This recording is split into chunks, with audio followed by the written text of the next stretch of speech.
We need to go to the Sacred Stair. I've been through everywhere else here at the Brass Citadel, so that's good. Okay.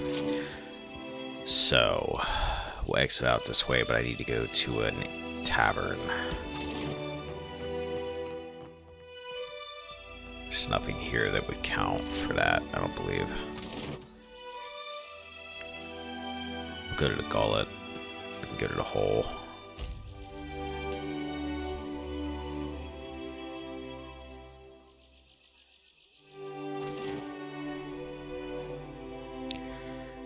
And get a hold of Pelagina for a bit. I think we'll take out,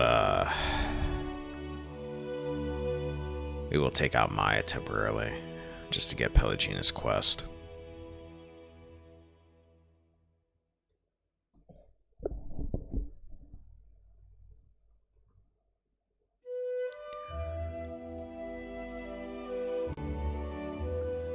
Alright.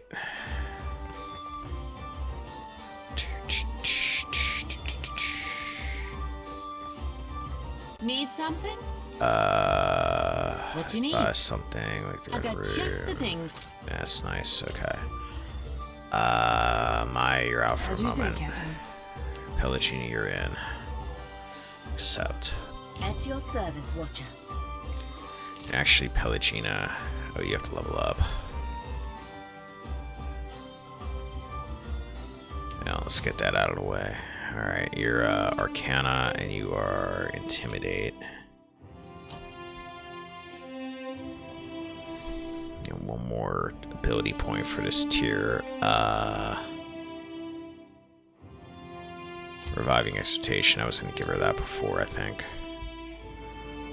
And you're a two-hander for now. I'll just give you a poleaxe, why not? Next. Righto, okay. Let's go and find...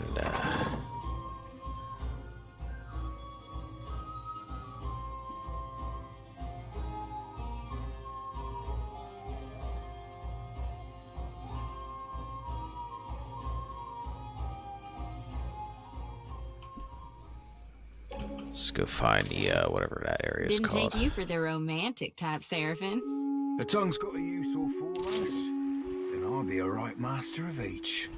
Yeah, I'm gonna pretend like I didn't just hear that.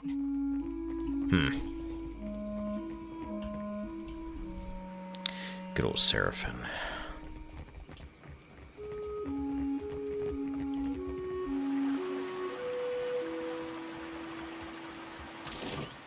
Actually, wait a minute. Pelagina, did I ever equip you? Yeah, I did.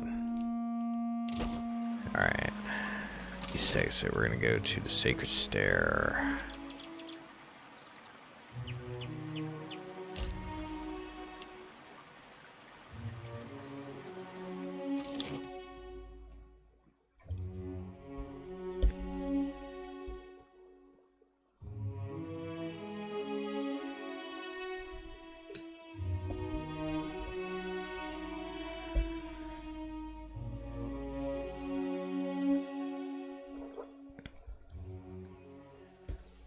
The Sacred Stair.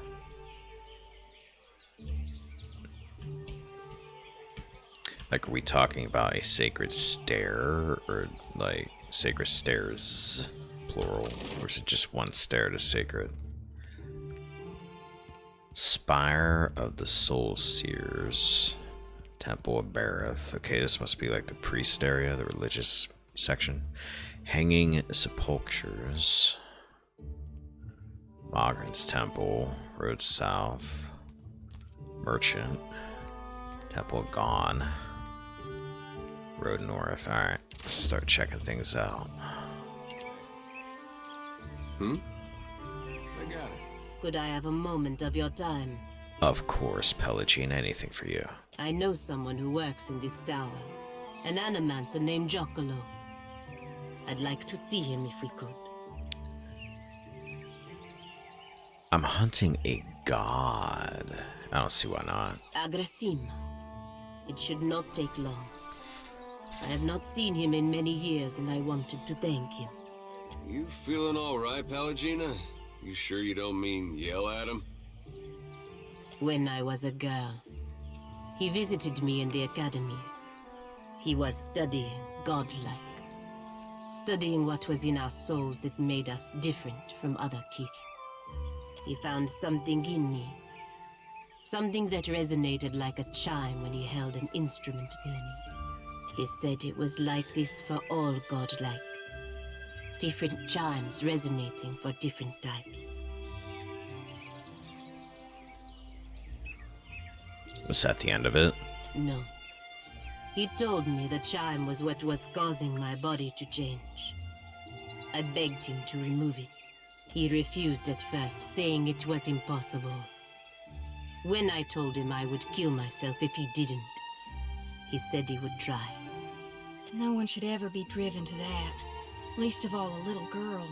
For once, Zodi looks contrite, rubbing at the back of her neck. She frowns. I don't expect you to understand, but I was 12. My body was changing in many ways. Being the only girl, the only godlike girl at the academy, was unbearable. You don't have to justify anything to me, Pelagina. Agrasima. Giacomo was not able to remove the chime, but he was able to sever it. When it happened, I blacked out. I did not wake for 2 weeks. The Brotherhood ejected him from the academy for ruining their pet godlike. They assumed I would die. I did not. Over time, I lost most of my feathers. The shape of my nose changed. It was not enough to make me fully Kalbandra, but it was enough to keep me from wanting to die. When I looked in a mirror, what I saw was not a godlike. Not something to be paraded around. It was me. Finally, me. I'm glad someone was able to help you. She smiles warmly and breathes deeply. Giacomo saved me. Without his help, I would be dead now.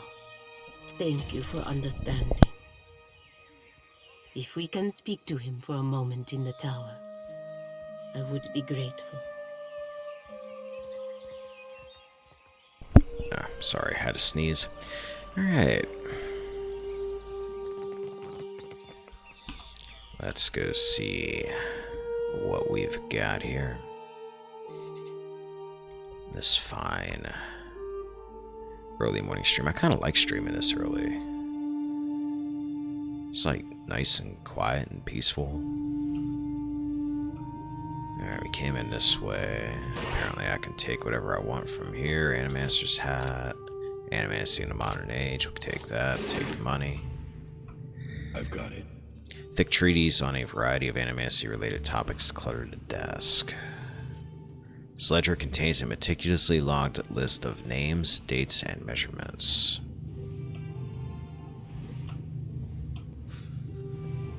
Let's look over here real quick.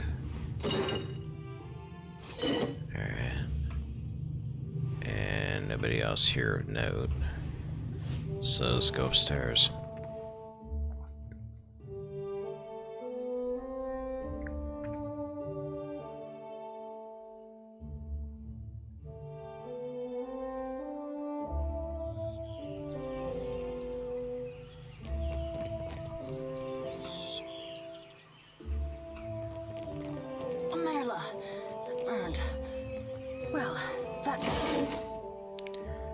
Mouth char. Read that as mouth chair at first. God, I really do need to get more sleep.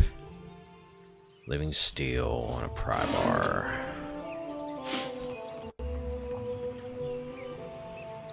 A note is scrawled into the margin between diagrams. Increase current.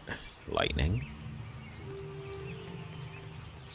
A steady white-haired elf frowns down at a table covered in coiled copper wires and glimmering shards of Adra. Her gloved hands smooth her well-tailored Valian coat as she mumbles under her breath. Apparently absorbed in her work, the Animaster doesn't acknowledge your presence. Excuse me. The woman spins on you, blinking rapidly behind a pair of brass-rimmed spectacles. Her bright carmine eyes and paper white skin mark hers wanted a glam fell in. Hello, my apologies. I didn't see you there. Her Adiran bears a clear, crisp, but difficult to place accent. The pale elf examines you warily, unease clear in the set of her shoulders. Are you alright? I am fine. Is there some reason I shouldn't be? One of her pale eyebrows arches. She tugs at her gloves and looks away from you. Calm settles about her like a burial shroud. Which is not to say I do not appreciate your concern. I do. She settles her spectacles on her nose. As she does so, you notice her hand shaking. I, like the other scholars here, am engaged in the study of the soul sciences. Was there something you needed, or may I return to my studies? Her thin lips settle into a crooked smile. As she speaks, a drop of blood rolls out of the elf's nose and drips onto her lips. Ew.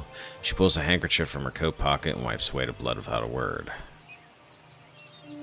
You're bleeding. Indeed. I apologize if you find the sight of blood unsettling. Though, from your appearance, I would expect you to be well acquainted with it. I was gonna say, yeah. Yeah, Liquid here, he just finds this sight of blood just absolutely appalling. In any case, why are you here? Why'd you come to be in Nekataka? Let's make casual conversation for no reason. It is a mundane story. I sought out the ship with the longest oversea route departing from the Republics and booked passage. I had intended to perform a handful of experiments regarding the nature of souls that could only be done safely at sea. I know of no animacy that must be done strictly at sea. A fellow researcher? Then perhaps you will understand. She steeples her fingers and gives you a sly smile. Understand what?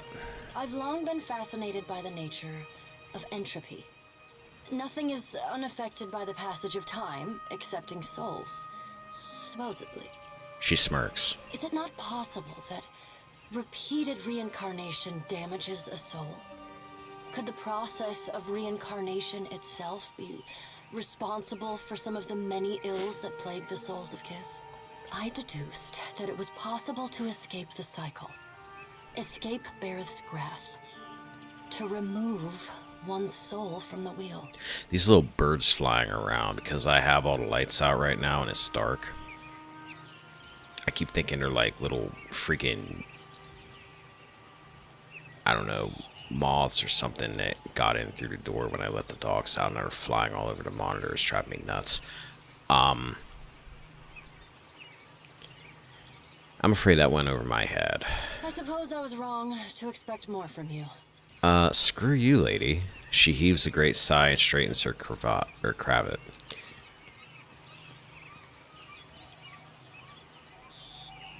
Your accent isn't Valiant. Why are you dressed like one? Which is kind of a shitty question, but I'll ask it. Just a bit of culture I've picked up along the way. Her clothing is spotless and well tailored in the old Valiant style, replete with lace, silk velvet, and brocade. I admire their tailoring tradition immensely. It's much grander than clothing one finds in The White That Wends. As she straightens the cuff of her jerkin, a small look of satisfaction flits across her face. It's marvelous. Who's your tailor? I am, of course. She puts her hands on her hips and straightens her back. You're an animancer and a seamstress? A curious mind is an agile mind. Besides, the two practices are more alike than one might think. I suppose they do both require careful hands and obsessive attention to detail. Care and patience, yes. It is gratifying to be understood. She brushes a speck of dust from the front of her coat and gives you a lopsided smile. What do you study? Many things. Currently, an unusual variety of Adra. It seems to exist only here, among the isles and waters of the Deadfire. She lifts a small vial of shimmering bluish Adra, peering into it with her carmine eyes. There's a strange, almost melancholy beauty to the substance. I believe there is more to it than others know. Attack. I don't know what you are, but I know you're dangerous. That seems a bit extreme. Jeez. Any interest in getting out of this tower for some field study? She blinks at your offer, then puts a finger to her lips, clearly considering her next words. I think, perhaps, that I would be grateful for the opportunity. Why do you want to travel with me? I have a vested interest in Luminous Audra, but acquiring it here can be expensive. You have a ship of your own and are clearly well-traveled. I suspect I would encounter more Luminous Audra with you than I would on the streets of Nekataka. Welcome aboard. Truly? She blinks, her mouth hanging half open. I just know we're gonna be the best of friends. Zodi thrusts her hand out to enthusiastically shake Idwin's. Thaklat, traveler. I am grateful. It sounded like she told her to F off her for a second. I heard that totally wrong. She clasps her hands in hers, pumps it quickly, and releases. After a quick pat down of the various pockets sewn into her coat, Idwin nods sharply and rests a hand on the hilt of a rapier. I have all that I need. We may depart at your leisure. Her lips curl into a coy little smile and she says no more.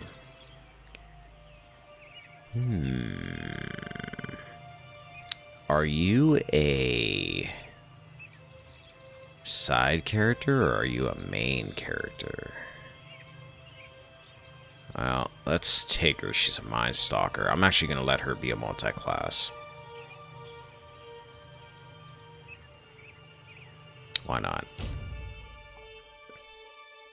Alright, I'm not going to bring you with me right this second, but I'll take you with me. I actually wonder if she's a main character, given how much she had to say. Excuse me.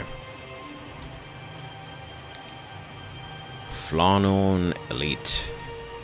I totally butchered that name. From her unkempt hair to her agitated pacing, Flawn Elite gives off an air of restrained chaos. She waves you over with a few quick motions. Siere Valegina, here to watch us work? Or are you finally going to let me strap you down to a table? She grins wickedly, looking past Pellicino to wink at you. Ado, Sere. Respectfully, I must decline. You don't mind if I talk and work, do you? What can I do for you? She turns away to scrawl a quick note. We're looking for an animancer named Giacomo. Giacomo? Ah, Yeah, him. I know him. He has a little laboratory for himself down in the gullet. His speciality is godlike. Claims he can detect them in the womb. She spreads her hands theatrically, though her expression never changes. Giacomo rents a room in Cozy, the Hole, which is that grimy tavern down below. Why he seeks to bury himself, you will have to ask him yourself. Not many animancers down there, so he should be easy to find, if they haven't stolen all his equipment. Oretogori, what can I do for you? What are you working on here? Glad you asked, amico. Very glad. We're very excited about the work here, and we are always looking for volunteers. We've catalogued a number of interesting properties unique to Luminous Adra, but there are some very specific qualities we are investigating. Qualities that a Watcher happens to be uniquely suited to exploring. You're just what we're missing. Is it dangerous? Not that I care. No. Well, yes, what is it? But not exceptionally dangerous. Luminous Adra has special effects upon Kith. Even to the humblest, it offers some small improvements. Rejuvenation, vitality, the kind of thing you sell to people back home, eh? But what about those who have already harnessed their own essence? Consider the talented Cutpurse, for instance, who can cross a room by slipping briefly into another place. The world between. Luminous Adra holds enormous quantities of essence, the kind of energy we can't replicate or restore. And these formations have a kind of connection to each other across the in-between. I believe we can harness this connection and your natural abilities to transport a person across great distances in a moment. Your theory is sound. I've used the Atra to track someone before. Oh, good. You've done some experimenting on your own. A curious mind is a happy mind, I say. Can't mope about ghosts all day. We've collected a number of illuminating readings, and our machines are ready to harness the Adra's essence. But for the moment, we are effectively blind when it comes to targeting the next pillar. Now, if someone were capable of sensing that essence in the in-between, even of manipulating it, someone like a watcher, for instance. Someone like me.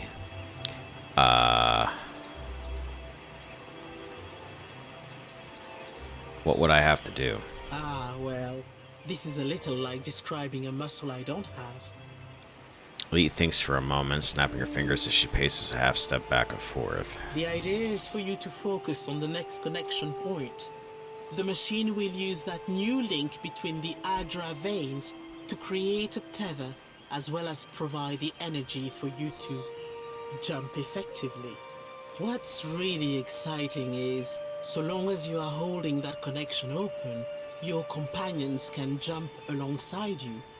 And there's no risk I'll show up missing limbs or nothing? The next pill is due east of here, in the middle of a farm. It's not as tall as this one, but you shouldn't have any trouble finding it. Oh, and don't worry, we paid the farmers. What if something goes wrong? There was that fellow that jumped a little too far over the edge. Stop scaring our assistant. I have to take care of something first. I We'll don't get know if everything ready she's... for you. Sounds like she's gonna teleport me somewhere, so we're gonna wait on that one. Come back for that. Hum of the machine dips into a lower tone whenever someone stands within arm's reach. Take that, and gunpowder. Alright, so the guy we're looking for is in the hole, which we'll double back to at some point.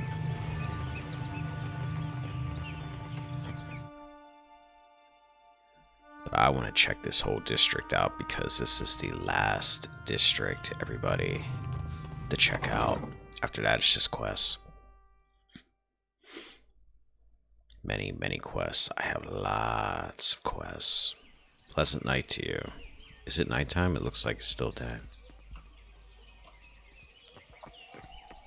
Hello, Watcher. Fancy a look at this stock? Straight from the laboratory. Let me see what you have. Have a look. The amazing and truly incredible instant potion belt. Grants alchemist cash. Summons a random potion into an empty quick slot at the beginning of combat. This potion will vanish when combat ends. Huh. Once per encounter, too. Animacy cat.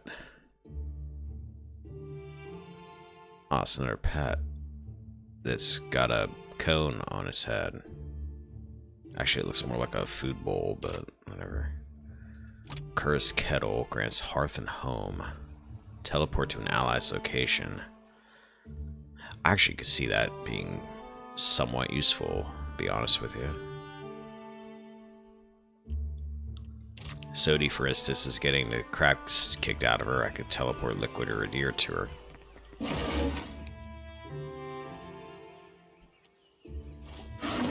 Mine. Supplies! Get your supplies here! Consider, friend, the blessings of the priests are priceless, but so too is good sense.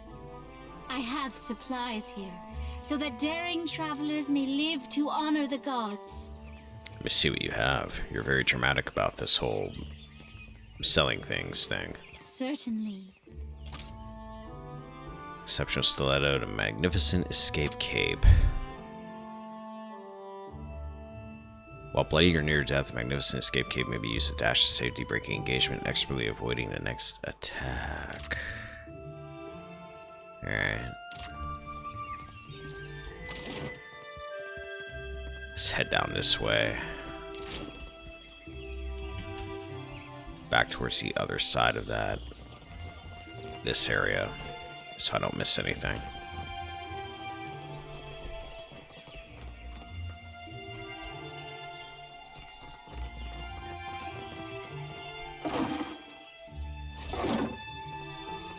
Oh, wait. That would be stealing, so we're not going to do that.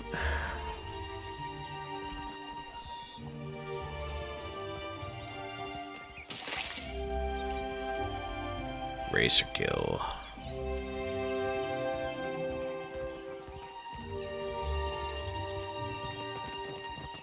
So you defeated this ship-devouring beast all by yourself? I'm telling you, you just have to aim for the eyes.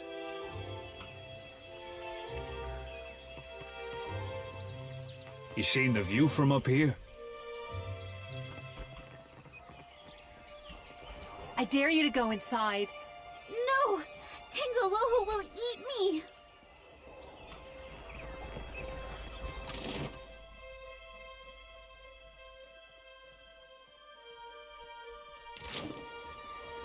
Well,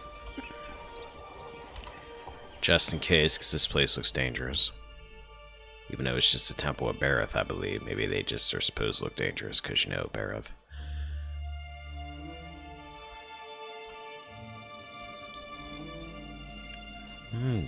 Dead dude just hanging out on a slab.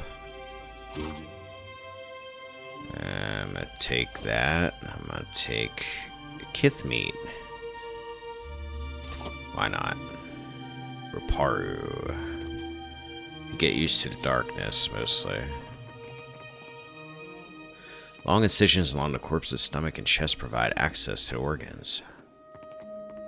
This one's particularly sallow-skinned, he asked, and has an enlarged liver. Body's ready for the herbs. Kith meat, amulet of health. We've already got one of those. Actually, Pelagina, you don't have a necklace, do you? I might as well give you that. For now, it's something.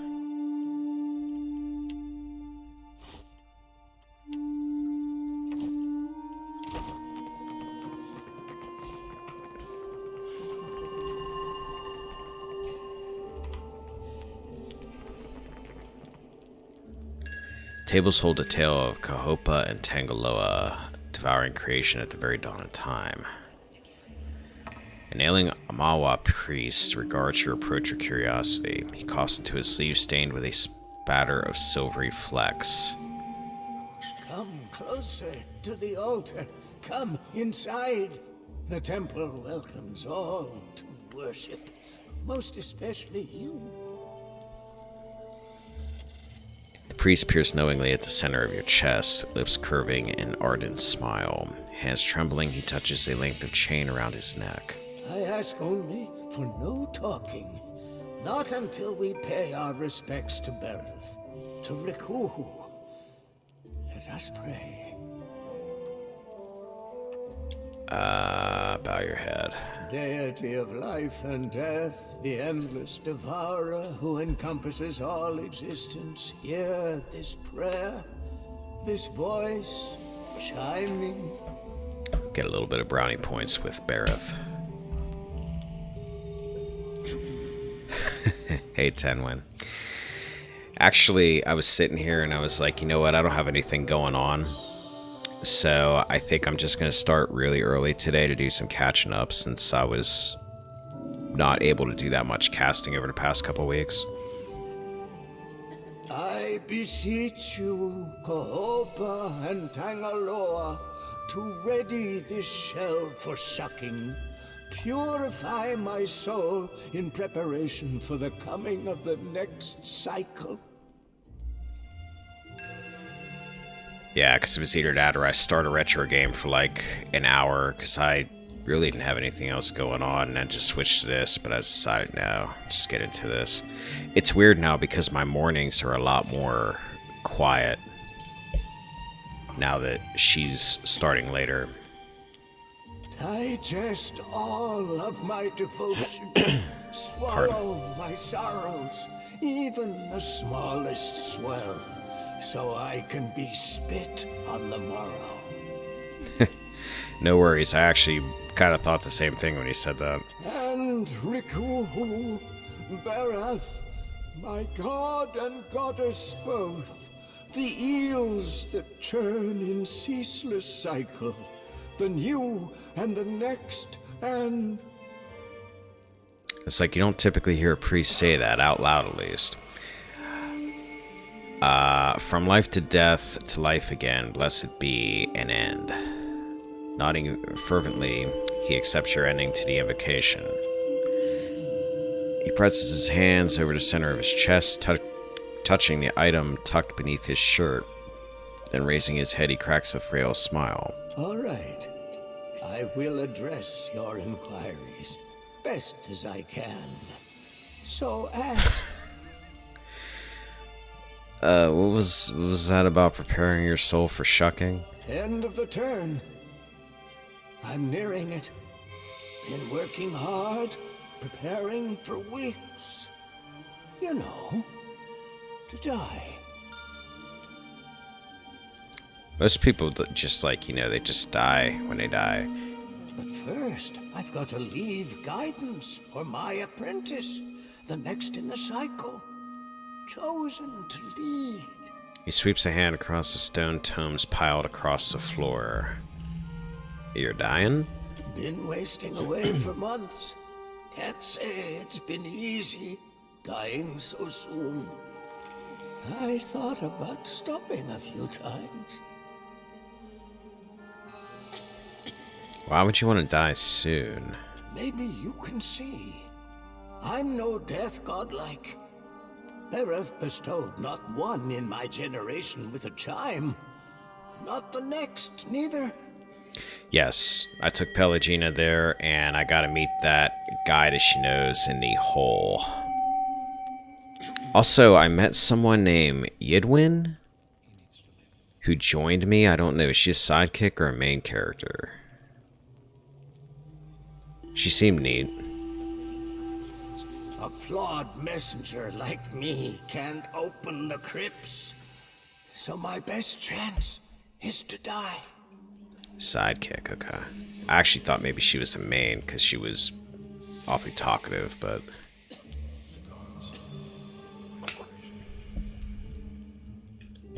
kind of a shame. She seemed interesting. Originally a stretch goal to become a full companion, but sadly not. Tell me about the writing on these tomes. Liturgies.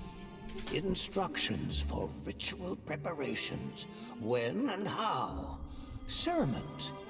Some histories, too. His fingers trail carefully across stone as craggy as his skin. All of this, it's our knowledge has gleaned through centuries of service. Now, I've got to leave it all behind for the next disciple. It's one of your favorites. Yeah, she seemed interesting. Impressive altar. What else can his temple boast? Under the temple, carved in the mountain's caverns, lies an extraordinary maze of catacombs. So I've read. They're the hanging sepulchres, burial place for ancient Wana chieftains. The bodies are protected by Bereth's best, roaming, always. Plus, the ways sealed by the deity itself.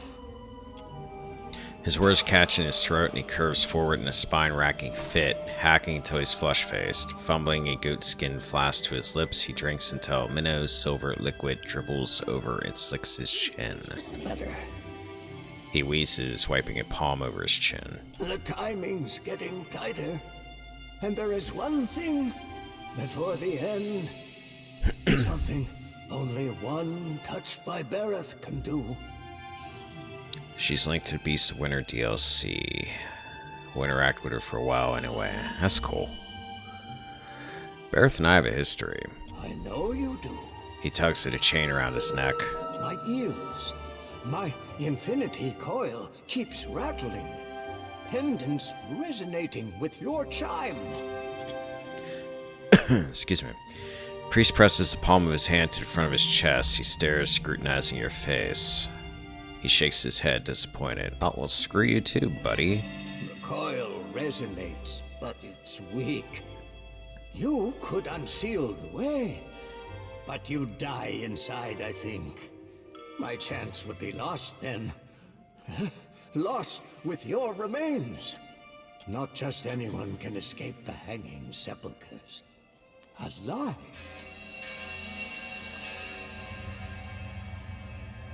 Kith-bearing Barris chimes are rare. This might be the only chance you get. My time's waning fast.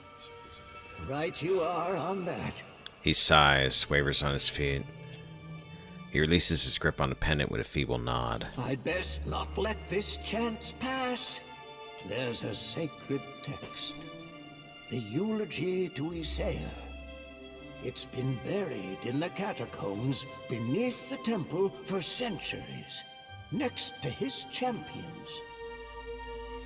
This interaction was really neat when my first character, Priest of Bareth, Death Godlike, did it. Damn, yeah. Sounds like you were custom made for it. I need it. Of course, the tombs. They only open to the dead, or those bearing Bareth's chime. Why do you need Seer's eulogy? It never was added to the tomes, but it holds the final clues for my death. It's my best chance. I prayed for decades, night to day and night again. Now, here you are, just in time. Means Bareth sent you to see to my success. I have some questions about a seer in the catacombs beneath this temple. I'll tell you what I can. What's the story with the seer? He's no Juana, nor a death godlike neither, but he was a high priest of Bareth. His hair was a Diran, a hunter, chasing the undead 200 years ago. Read somewhere, one tome, he sailed to the Deadfire for a weapon, abhorrent to Bareth. Said the blade held a power most fearful.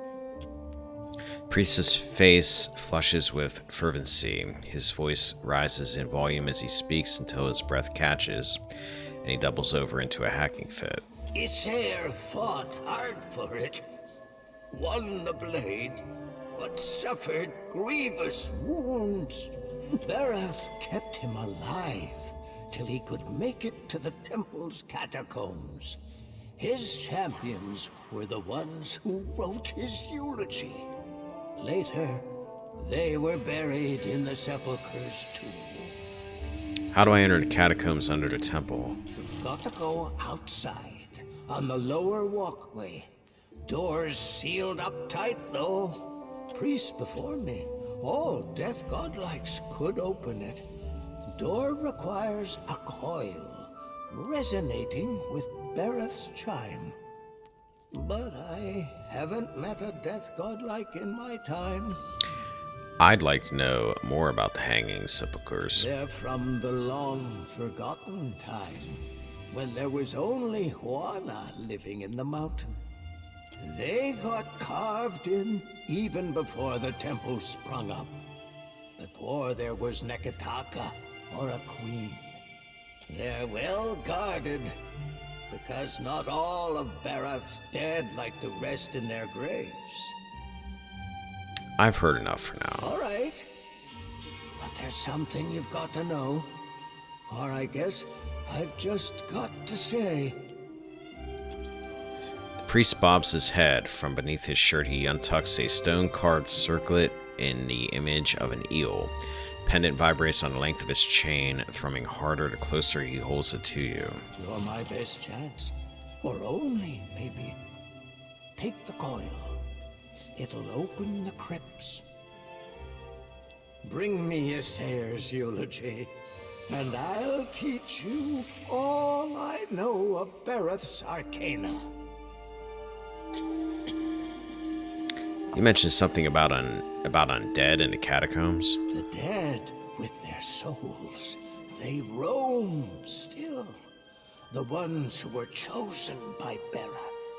Not everyone's born so blessed. Sometimes, instead, you've got to die for it. I can handle a few undead. This is a temple to Bareth, right? So who's Rikuhu, Kahopa, and Tangaloa? The same.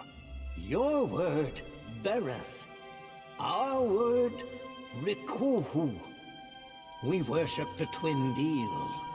The cyclic connection of the overworld and the underworld. Life and death. Life is Kahopa, And Tangaloa is death. Born starving, they devoured all living things, swelling larger each. When they'd swallowed all of existence, they tried to eat each other next. Well, yeah, there's probably no food left. Now all things pass through their entrails. The Ew. end of one enters the mouth of the next, from the underworld to the overworld and back. Again and again. I almost saw that movie once. A friend recommended it, and no.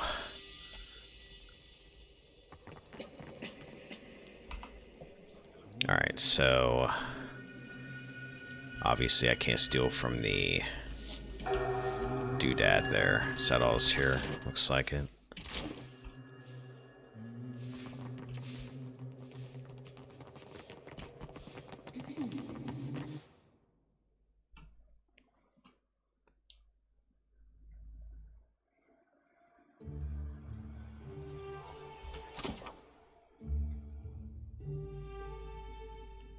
Alright. We're gonna wait for that for the moment. We'll come back to it. Alright, we were that way. We need to check out this whole little amphitheater over here.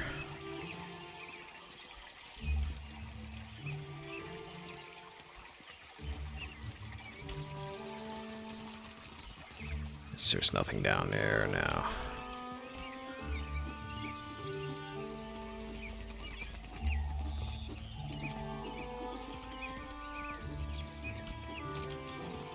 High Priest Hadi. Mogranite Priest has the build of a boulder. His thick-set frame stretches his fine robes at the seams. He regards you with a steady, calm gaze, nodding in greeting. Be welcome. We gather to honor the goddess, for we must earn the strength to endure the darkest of life's battles. Oh, I remember this. Muha has passed. I'd like to commit her body to the flames because I've been carrying her body around with me for like the last 3 streams. Muhai? Priest's calm demeanor is shattered by his hissed utterance. He glances around you both. Muhai has broken with Wahana. The Queen has forbade that any should have contact with her. Akira? She would be banished to the Undercity if not for her sickness. And now that has finished her. What's that mean? Akira, how to say? The sharing that is right among our people. Each of us, in what way we can. It is the role of the Mataru to guide, to protect. A group of the Wapua came to seek Muhai's counsel, for she was known as a great navigator. Muhai was of the Aweki before she came to Neketaka. The Aweki and Wapua were enemies for many years, before Queen Onakaza's time. Muhai misled the hunting party, and they were lost. All of us are Kahanga now. To harm Wapua is to harm Aweki. As Muhai turned her back upon her kin, so we were commanded to turn ours upon her. The Queen would have us join our tribes into one raised fist. She could not let Muhai's crime stand. She gave them bad directions. That's not the same as murdering them. There are those who kill by sword and those who kill by cunning. To the dead, it makes no difference. So it was a political decision. I say it was done for the good of our people. The traitors, they make war upon themselves. Each dousing another's flame, they are reduced to embers. She died alone, isn't that enough? So too did she act on her own, against her own people. She does not deserve the honor of walking with the gods. Man, I'm trying, lady. Honor? Per complanta. The gods spoil everything they touch. They are charlatans and cowards, the lot of them. Ooh, Sodi does not like that. Oh, I'm not gonna say that. Can she not redeem herself? Muhai is dead. She has lost her final battle. Who says one's chance for redemption ends with death? For some, it's only the beginning. Pelagina's golden eye is narrow. Come. Give me the body. I will bury her beyond the great city walls. It is the best that I can do. No, I will do as she asked and burn her body. You would defy the word of our queen? Priest looks down at you, his face line twisted, or his line face twisting into a solemn frown.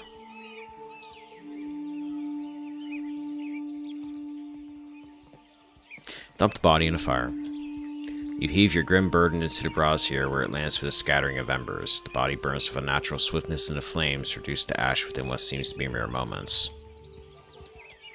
Nearby, the priest regarded dancing flames with grim disapproval. This will not go unnoticed, outsider. Most things I do don't.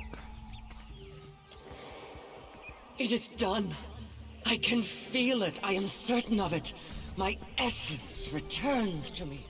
You can detect no change in Muhai's spectral form now that her corpse is gone. All the same, she raises her hands to the height of her eyes, examining them. You have greater loyalty within you than those of my own blood, Watcher. You have freed me. Happy to help.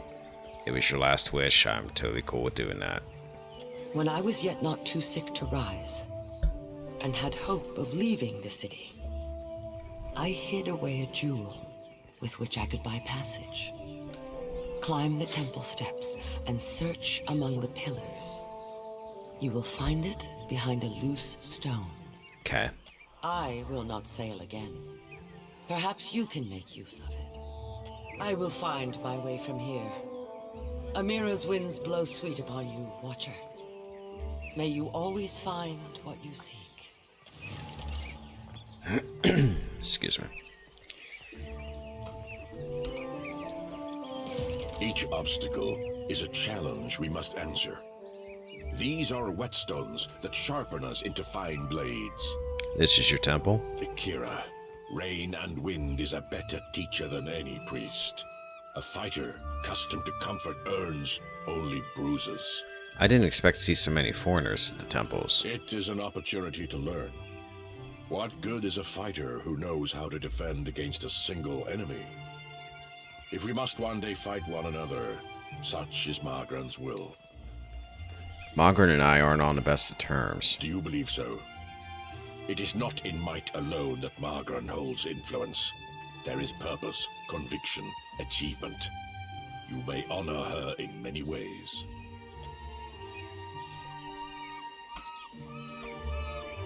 Oh, there's our thing. Jade, Falloon, some baby pearls, and a cloak of deflection.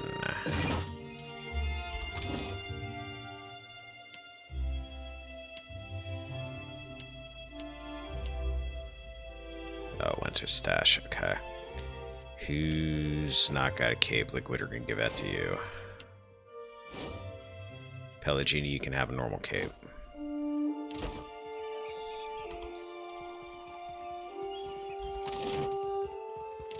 Alright. Forsaken cat. Another forsaken cat. Come here, buddy. On it. Posey. What's your deal, Posey?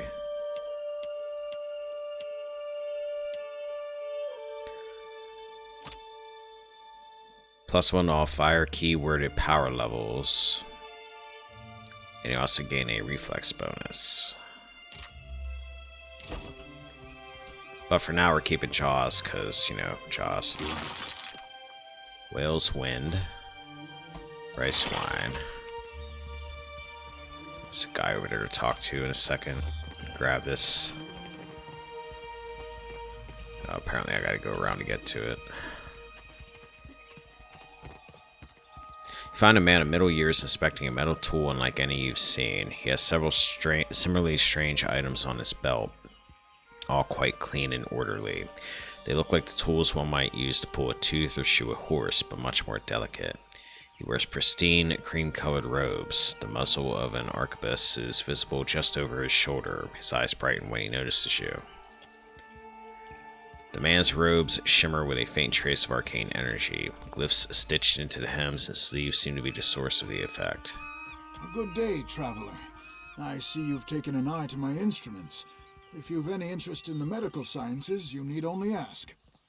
Bet you're a Kickstarter. Well then, questions? Tell me about yourself. I'm a researcher in the medical sciences. And before you ask, no, I don't mean animancy. Neither do I mean magic, nor, gods forbid, necromancy. Medicine. Study of the Kith body, its inner workings and such. I've misgivings about magic use. It's useful, I'll grant you that. But it's a crutch. Stunts our scientific development, you understand. Makes me a bit unpopular, as you can no doubt imagine. Which is why I've got this arquebus here. What do you mean by unpopular? A patient of mine died under questionable circumstances. One morning they were fine, and the next they were dead. Someone is trying to discredit my work, I just know it. But they won't succeed. I came here to the archipelago to evade my rival's attempts at sabotage. And there certainly is quite a lot of work in the Deadfire, I must tell you. Tell me about yourself. I'm a researcher in the medical sciences. Oh wait, you did that already. I've Never mind. misgivings about magic use. It's useful, I'll grant you that. You would have one too if you'd experienced the things I have. A patient of mine died under questionable circumstances. I came here to the archipelago to evade my rival's attempts at sabotage. And there certainly is quite a lot of work in the Deadfire, I must tell you. Can you teach me what if you can you do that? Can you teach me what you've learned in your research? I've told you of my troubles. I suppose it's the least I can do. Settle in now. I've got a lecture prepared for just this occasion. Of course, it will cost you 3,000 copper. Nah, I don't think so. Not right now. Should you change your mind, you'll find me here. I'll remember you. Alright, let's go up here. Wait, was there anybody else down here? There's this way. We need to go this way. That's the south exit.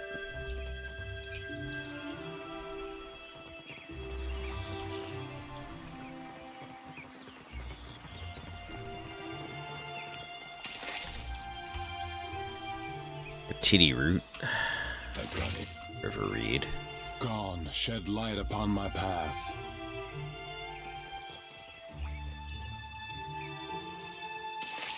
Incarp. The Sacred Stair, Temple of Gone.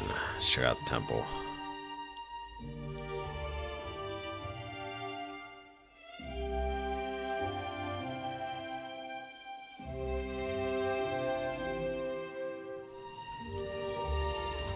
Man, and I thought I needed some new floor tile. So it is you. I could not think of a reason why your ghost should haunt the Deadfire, save to haunt me.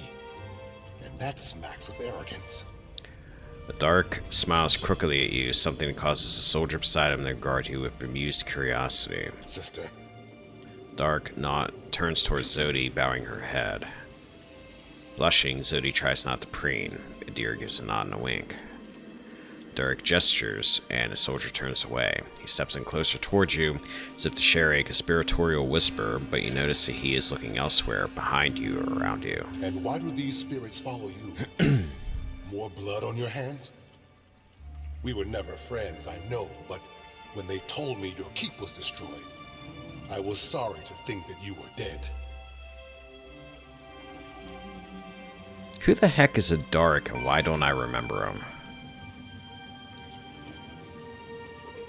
Oh, wait a minute. Was this the guy from, Raid Sarah? Yeah. Okay, I know who this is. The Dark. I thought you go back to Raid Saris. I did in time. Once I thought I had summoned up the words to explain what happened in the White March.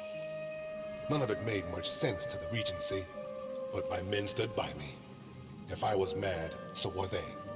Yeah, you were the guy from White March 2. I remember you now. When the priest spoke of Aethys' return, I volunteered to come, along with a few of my men. I think the Morning Council was content to have me out of the way.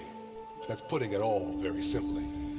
But then, I suspect few of us have simple reasons for coming to the Deadfire.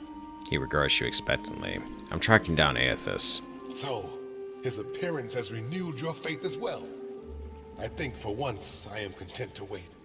If our God wishes to speak with us, wishes anything of us, he will give us a sign. The priests pray daily for it. What do you want from Aethys, Dark? I would know if he has a plan for Ceres. Seem to remember he already had one. It wasn't any good. Yes, play the jealous child. All you knew of his plan was that you weren't part of it.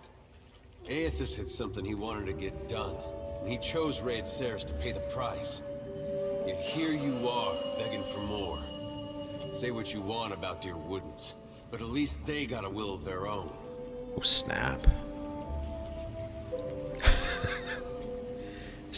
Nice. I totally want to go, boys. Boys, stop. You're both beautiful. There's no sense picking over old wounds. You're right. That was uncalled for. I apologize. Dark takes a step back, red-faced. Sorry, Dark. I lost your sword along with my castle. That sword was only meant to keep you alive through your ordeal. It's fulfilled its purpose. What news of Raid Ceres? Each missive from the Deadfire raises new tumult. Some believe our Lord restored, while others doubt. We've done penance for many long years. None of us know what forgiveness ought to look like. It doesn't seem like Aethys has his mind on forgiveness these days. Still fretting about your Watcher abilities. The Dark's jaw tenses and he looks away, shifting uncomfortably. I don't know. I came here on a pilgrimage of a kind. Nekataka is full of spirits. And the sea, where to begin? Self-loathing is a blight on the soul, Adaric. Don't make your journey through hell darker than it has to be. Pelagina's golden eyes narrow. You're right, of course, sister. The Dark stands up a little straighter as if scolded. He shifts uncomfortably, his gaunt face drawn. You are a watcher still, yet you are neither man nor killed. It's good to see. I found a man behind my awakening and put my past lives to rest. The cure you sought, and which I was weak enough to doubt. See, there. Determination will win out every time. And now you are on to new challenges. See you around, the Dark. Take care, and may the shining God light your way. Amen. Alright. I see a pot. City in Spalm, Iraq. Hang on.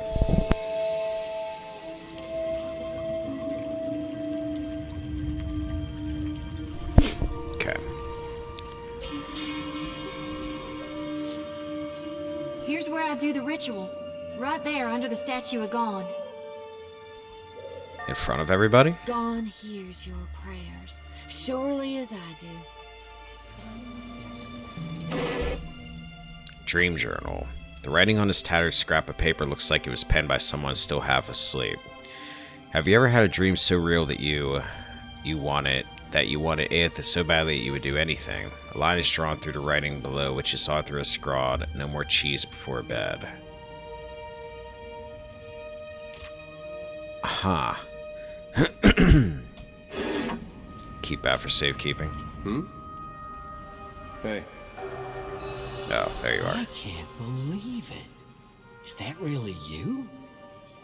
Solid meals and decent sleep have filled Wharton's lean frame somewhat, but the man retains a fox-like aspect around the face. He greets you with an indecisive smile, unsure of whether to be nervous or pleased. And Adair, you made it out of Gilded Vale for good then. I'm glad. Who the heck was Wharton? A lot more might have made it out if you hadn't left him for dead. Oh, okay, this was the guy at the catacombs or whatever that left the people there. I got him. I haven't forgotten. It's why I'm here, Adair. I like these little cameos. Wharton doesn't meet Adair's eyes. It takes visible effort for him to meet yours. Wharton, what are you doing here? I kept to my word. I started trying to help around town like you told me. When the Hollowborn curse ended, it was like... You can't imagine what that meant to everyone. We had some good years. Then word came through that the Dawn Stars were coming out here, that the Shattered God was back to being the Shining God. Blazes, I tossed and turned about it. I figured there couldn't be a clearer sign. So now I'm doing what I can, handing out food mostly, or delivering supplies. Familiar work, I guess. Took some getting used to, working shoulder to shoulder with Raid Sarens, but it's not so hard as you'd think. Feels like I'm on the right path, toward a little piece of redemption, maybe? Guess everyone's chasing after Aethys these days. You too, eh? Guess we're all making up for something. Would be nice to get some answers, maybe. Or forgiveness for getting his people killed. I don't know. As long as you have fun once in a while. Peace of mind or something close. That's good enough for me. Wharton flashes you a final crooked smile, then inclines his head in a bow. Hungry? Come on up. Don't be shy. Now this is where I'm going to earn some brownie points. Actually, I'd like to make a donation. The Shining God will bless you for it, sir. That coin will help those in need. Man bows his head. I trust you. Here for a meal? Just get in line, dear. Ain't no trick to it. Hey, there's a lady I'm looking for. Came from Deerwood. A deer waves a hand in the old woman's face as though expecting cataracts she does not appear to have. Short, got a bad temper. It goes by Alava Mazzy. Heard of her? I know an Alava, but that ain't a surname. No? A deer's jaw shifts sideways to gnaw on his pipe stem. Not real warm, that one. Stop by unannounced, you get a pistol up your nose when she answers the door.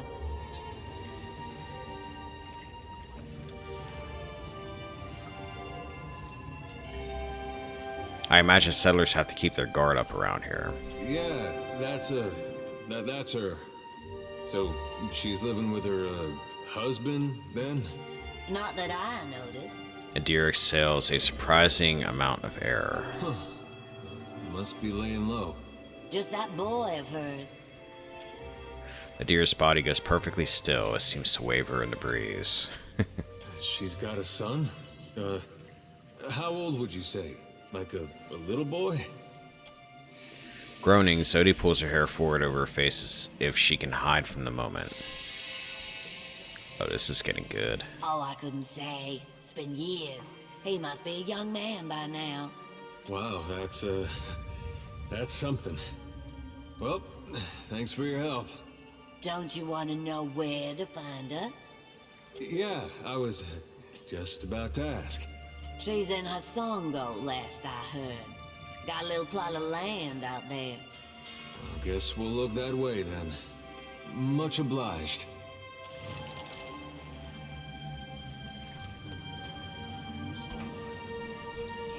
High Priestess Seowyn.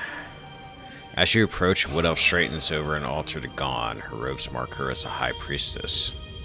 She arches and cracks her back loudly, a satisfied grin spreading across her face soon after. What is with everybody cracking their body? God, I hate that. Jody, I do hope you're not getting into trouble now. Who, me? No, I wouldn't dream of it. Faint trace of a smile forms on a deer's lips. She smiles at the sight of a stranger. You're the high priestess of his temple? Do swine stink like shit? I don't know, do they? I've never sniffed one. She hits you with a toothy smile, eyes glittering with amusement. I'm guessing you're not here to worship. Then what can I do for you?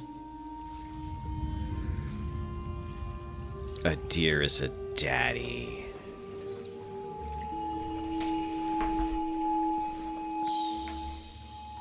Maybe he could settle down and adopt some of these pets we're walking around with. Must be getting a lot of people in here these days. Oh, yes. People are afraid, angry. Change can be frightening. But what did any of us come here for, if not a new beginning? Doesn't this place get a little, damp? No more than anywhere else. No sense fighting it. The water sustains our faith, surely as it does these trees. You are devotees of Gon. What about Aethys' other manifestations? Gon's the only one that matters. Sodi scoffs. Saywin shuts her eyes, exhales sharply, and then opens them again to regard you with a patient smile. The shining god's got many faces, but they're all his to wear. Divine King Widewind, he saw the dawn stars, telling him of things to come. But it's gone with sickle and lantern. It's come to the Deadfire. Our god's returned, and he's gonna bring balance to the world. He's gonna right all the wrongs we have suffered. Dawn will bring a new beginning for all of us when that hour comes. Farewell. Abandoned. Come here, kitty. What's your name, little buddy? Frau Nils. It's like catching Pokemon. More accurate with melee attacks, and your party receives bonus health. Okay.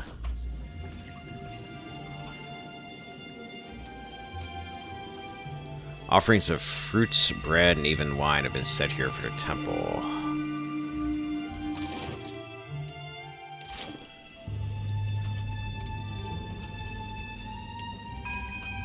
There's nothing over there. Oh, this is a statue.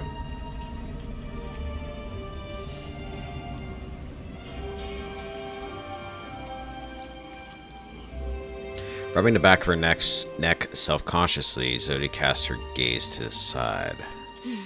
Nothing like a homecoming to make a girl remember her roots, even if they are dried up and half dead. She sighs, nudging a bit of mud from her boots before she lifts her face to settle on you with her big, dark brown eyes.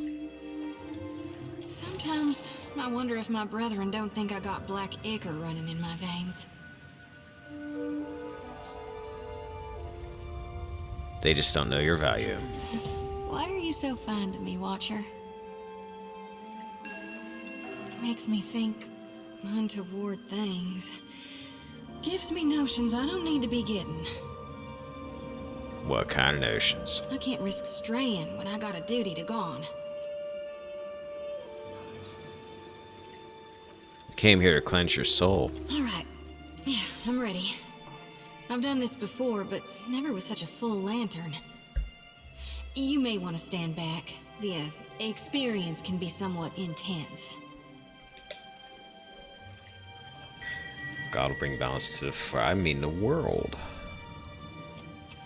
Kneeling before the statue of Gon, Zodi set her lantern between her knees. Head bowed, she presses both palms to the copper cage. A low chant lifts from her lips. As it grows louder, the light from her lantern glows brighter, as does the lantern that the statue of Gon holds in one skeletal hand. The two lights pulse in rhythm with the chant, resonating with each other. Twin heartbeats that pound faster and stronger until the light from Gon's lantern bursts outward in a shower of violet-hued rays. The essence bathes Zodi's bent form, making her jolt upright as a cry escapes her. Don't know if I feel cleaner, but I feel something. Blessed for sure. Zodi offers you a half smile as she retrieves her lantern, trembling fingers curling against the gleaming metal cage. Pelagina's golden eyes narrow. Down, Pelagina. Let's Calm just down. hope it lasts. Because my lantern feels as heavy as ever. Full to brimming with essence. Like dark water spilling over my mind. Why are you gathering souls into your lantern? I was born to reap souls and lead them to the light.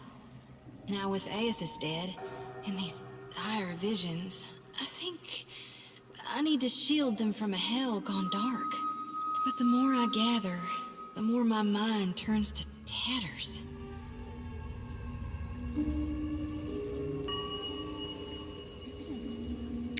What if you didn't collect souls anymore? That ain't gonna happen. Grinding her teeth, she shoots you an incredulous expression. You'd ask me to turn my back on my god? Remind me again the difference between Gon and Aethys. Aethys is dead, and Gon is the death before life. Pelagina shakes her head and adjusts her clothing. He's the ripeness before the fall. She raises her sickle, turning the blade to catch the light of her statue as if in demonstration, but we know Aethys isn't dead. That lumbering hunk of Audra might claim to be Aethys, but that doesn't matter a whit. She shrugs. He died, so he can't be Aethys anymore. Death changes every soul, even a god's. Pelagina's golden eyes narrow. And if it doesn't, it should.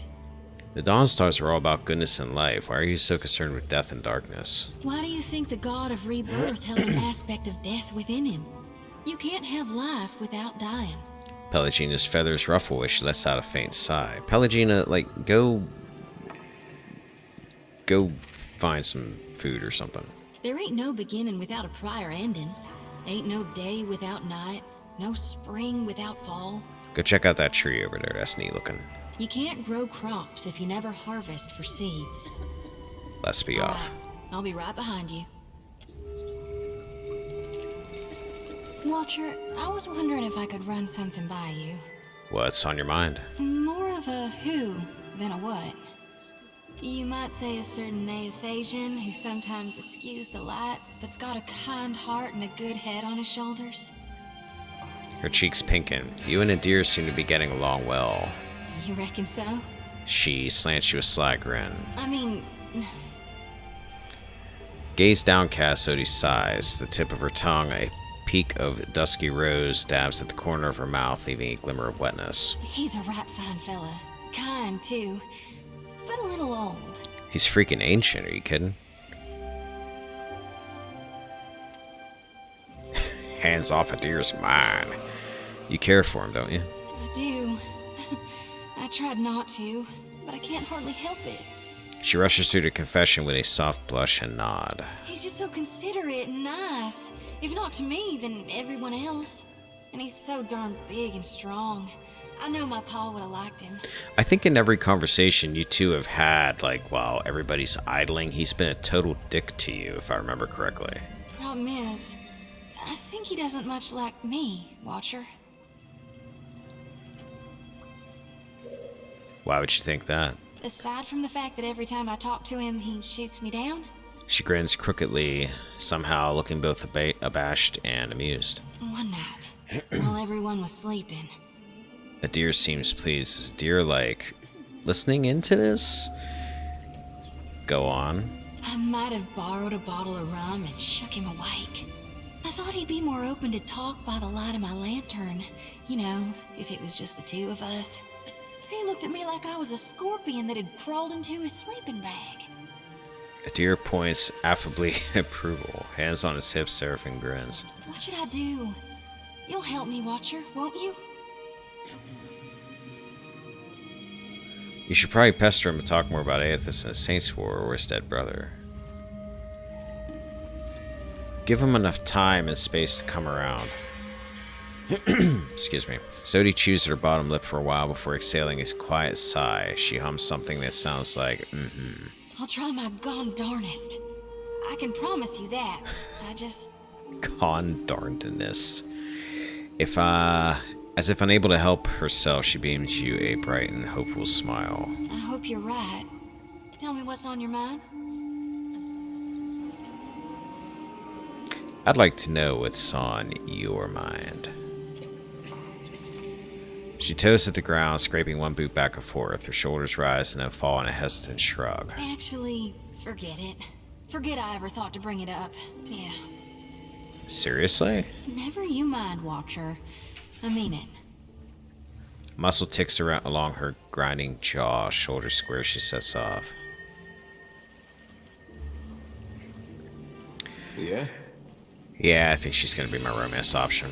I dig her. Of course. Yeah? So I'm a sucker for dark hair. Alright. Let's go out of here.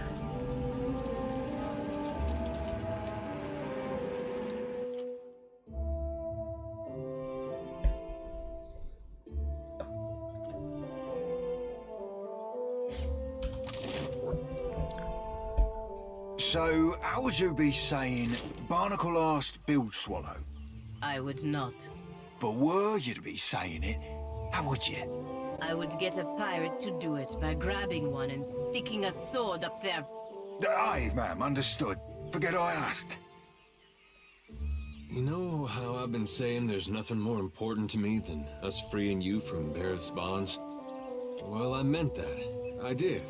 Adir's breath lingers in his chest and his mouth hangs ajar, throwing his statement to immediate doubt. But there's this other thing I need to see about. On the way, like. I was gonna tell you. You mean your kid?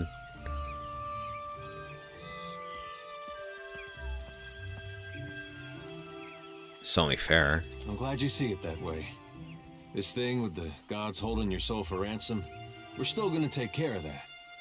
Right after. This woman, well, love's not the right word, but she was something to me once, back in Gilded Vale. He pauses. Yeah, I do too. Like, everybody's got such personality going for him. When I was mayor of Deerford, I had this vision of what I wanted it to look like. It was gonna be what Gilded Vale was, before the legacy. And I like the relationships between them all too. And in some ways it got there. I was proud of that. But it didn't feel like I thought it would. Come to realize there was someone I needed to show it to. Ilava, well, she'd have been about the last person left in Deerwood who'd have seen what I made and understood. Last I saw her, she was going to New Hayamar. Went looking for her there, only to find that she'd left a long time ago. Anyway, I don't expect you to understand, but I gotta know she ended up all right. Sounds like she ended up with a son. Yeah, that's something. Coming out of Deerwood during that time. When I knew her, she had another little boy, just a baby. But the legacy deprived him of a proper life. I never found out what happened to him. But with the Hollowborn, he didn't have to ask. Guess he got a brother, though. Adir falls quiet, blinking several times before noting your continued presence. You sure you want to know where this leads? No, but I don't see a way to let this go. Least a way's not now. Last time I saw Ilava, we got friendly. Now she's got a son. Adir's shrug is rigid, his smile at least half wince. Let's get moving. Offerings for the temple?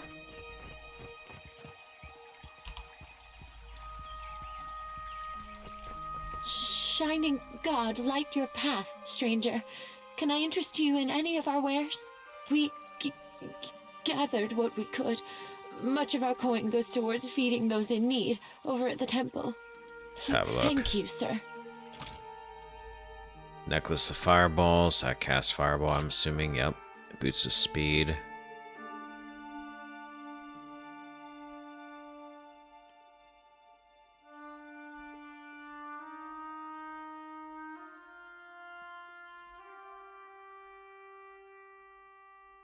Yes, and I agree with that too.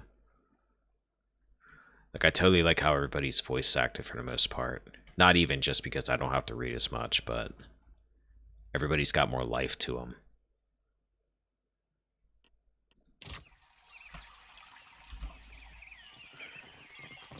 Like, this is everything I wanted way back in the day, Baldur's Gate 3 to have in it when I played Baldur's Gate all the time. Like, I wanted more interactions if they ever did a sequel, like, way back before the sequel we're gonna get. Spire of the Soul Seekers, we were up there. I think we've been everywhere. Other than that, Hanging Sepulchres. Which I could check out now. Payment for heads. It could be no simpler, I say. Wait, did I talk to you? No, I didn't. An armored Huana turns and looks you up and down. She holds this motionless pose across a long and contemplative silence. Finally, she draws out a single pyre and bounces a coin on her knuckles. Tell me, are you someone who walks the path that coin lays out before you? If it leads to more coin, sure. She arches her fingers in a wave, causing the coin to flip from one knuckle to the next. She seems enraptured by the motion. I enjoy getting paid, if that's what you mean. Transmuting actions into payment is the alchemy that orders our world. All things turn on the access of a coin bond. She touches her brow with her free hand as she says the word. Her coin continues its winding journey uninterrupted.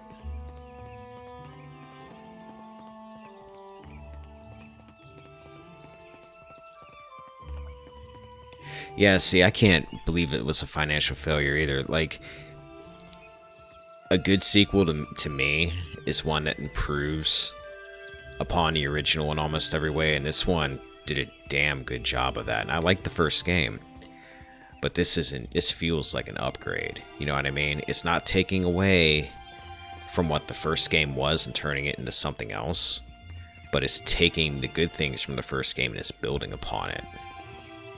And it's done a hell of a job with that. Hell of a good job. I pay bounties so that death can bring order to life. Would you help me continue the cycle? It's like I said, I know I'm going to finish this game, and I'm going to want to do it again.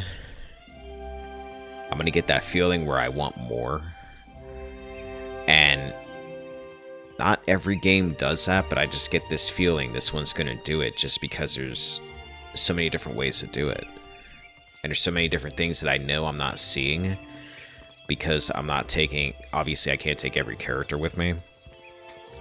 But I kind of want to run through different quests with different characters and see, like, okay, what's this person going to say? You know?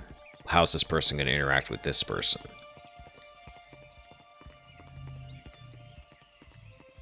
What bounties do you have available?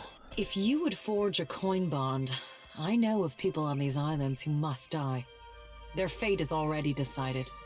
The coin wishes only to collect. Dugrar the Ascetic is wanted for crimes against his monastic order. His people have made a coin bond for his death. She holds a pyre and lovingly inspects its edge, running her index finger along the curve. The Orlan wanders the wilderness on the island of Crookspur, northwest of Nekataka. She closes her fist around the pyre. Before I go, ask some questions. Speak freely, I say. Do you have any other hobbies? I am a paladin of the Gold-Pact Order. Since taking my oath, I have never been absent of work and duty for longer than an afternoon. She stands rigid and raises a fist over her harp. Something in her manner softens. I also enjoy knitting on occasion. Who doesn't? Bye.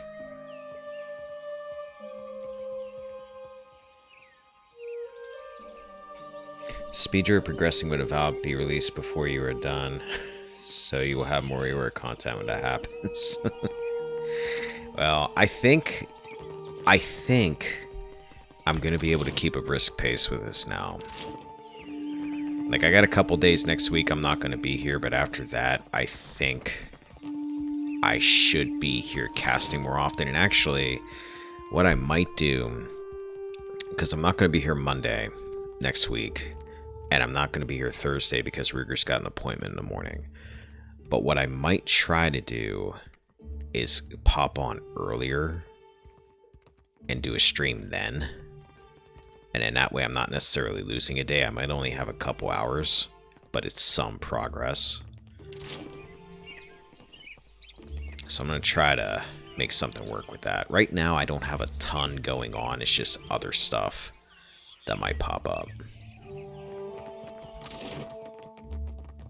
Like, work-related stuff I'm mostly good at the moment. I'm pretty much just messing around with side projects at the moment.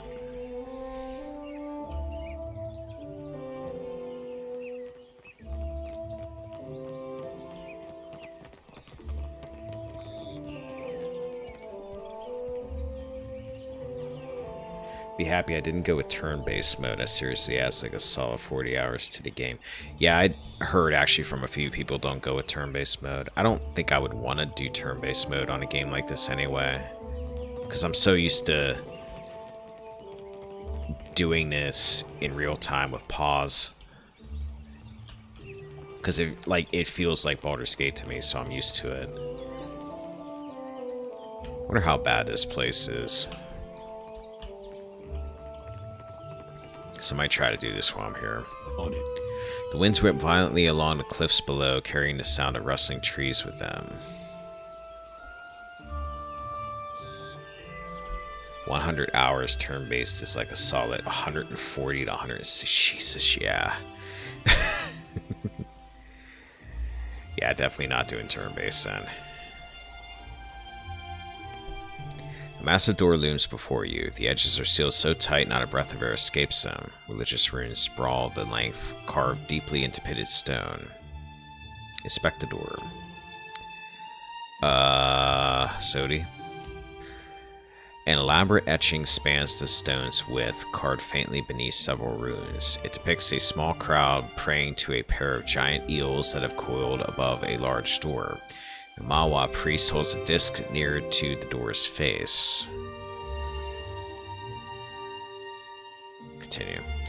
A religious artifact blessed by Bareth is likely necessary to open this entryway.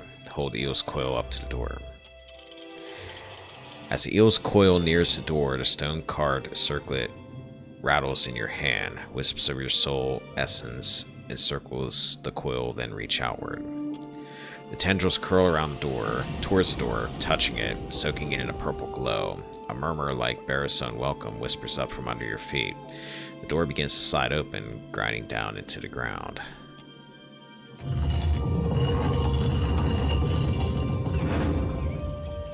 The game isn't designed with turn-based in mind. They have fixed mechanics mostly to fit it. Can't they fix the enemy setup? That means there are too many smaller groups of mobs, resulting in the pace slows down to a crawl. Every combat encounter takes maybe suddenly becomes 10 minutes. Yeah, I can imagine. Like, it's one of those things I might pop on and try just for like 5 minutes just to actually see what it looks like, but it's nothing I can imagine. I can't imagine playing this like that. I don't mind turn-based games. Like, I grew up playing turn-based games when I was a kid. Like, that's the kind of RPGs I played. But for this style of game, now, it would just feel so odd to me. These doors are shut fast, and you can see no locking mechanism. It must be opened elsewhere. Alright, Pelagine, I'm going to take you for this. I was going to maybe switch Maya back in, but I'll take you for this. Since we're here, we'll mix it up a bit. Yourself a look at that, mate.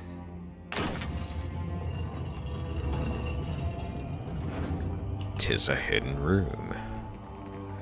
Though I need to move you up. I'll put you there, Zodi there, Seraphim there. Okay, that works. Happy to oblige. Uh-huh.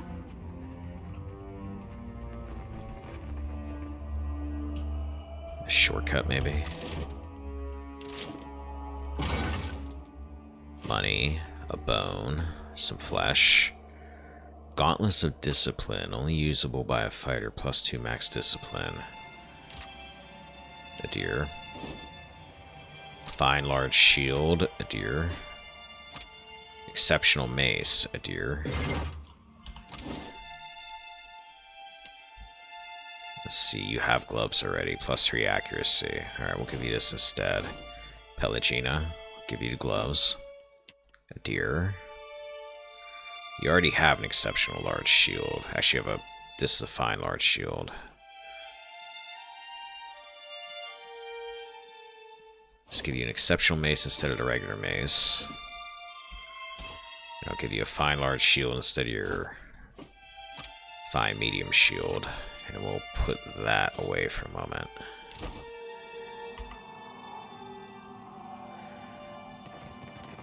Ooh, what is that? Risen Soldier.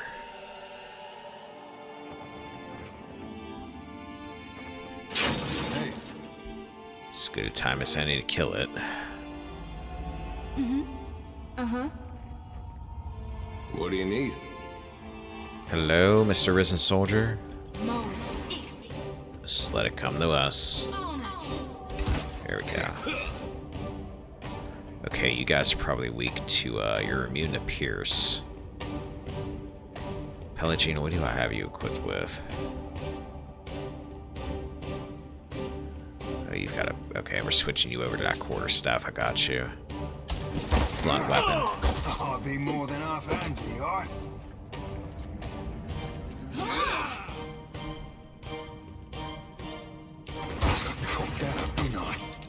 go.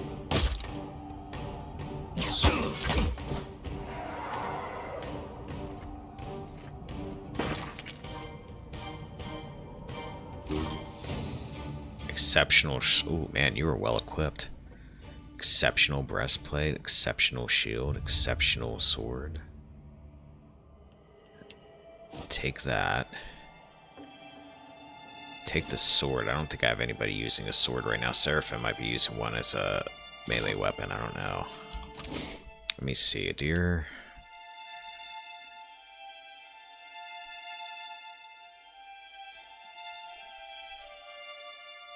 +4 shield deflection, 12. We'll just keep you with that. Exceptional sword. No, you've got a fine saber. What's the speed on that? 0.7. 0.7, you know what? Okay. Exceptional breastplate. Armor rating 9. 11. What are you equipped with? 9. Recovery time 35. 35.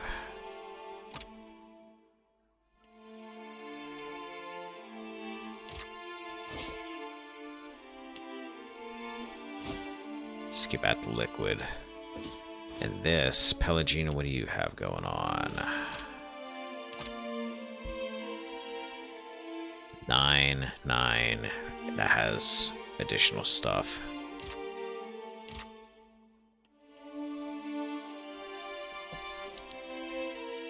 Pocket that for now. Save.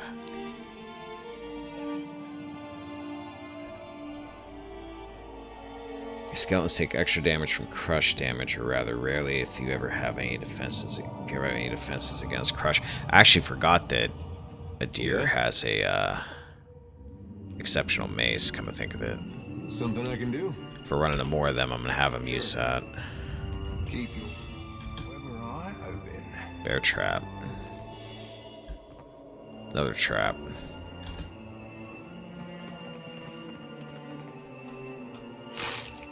Lockpicks.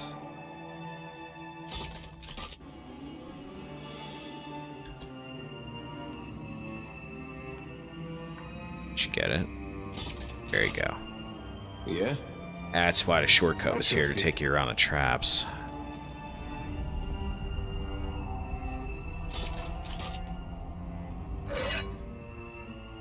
Berries and small.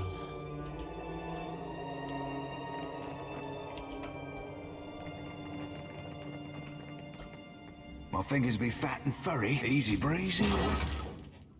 Exceptional medium shield. Sleazy. Oil of allure. Can't get in there. Let's go back this way.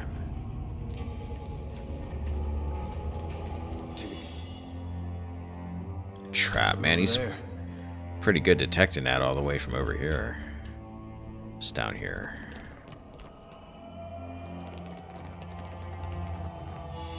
I was gonna say this room is empty and it's very odd that there's nothing here. Potion of iron skin. Potion of minor healing.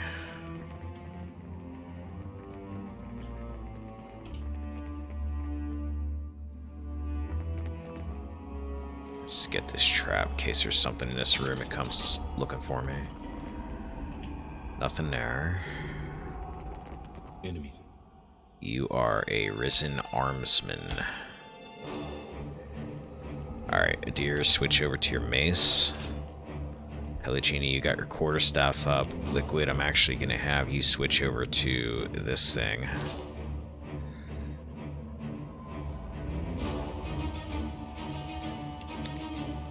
Your arquebus, I think, does pierce damage. I'm actually going to have you switch to melee for this.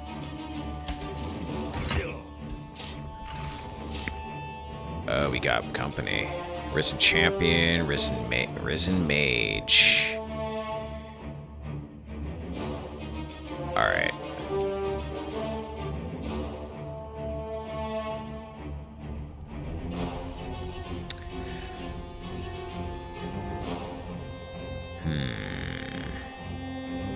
Pelagina, go after him.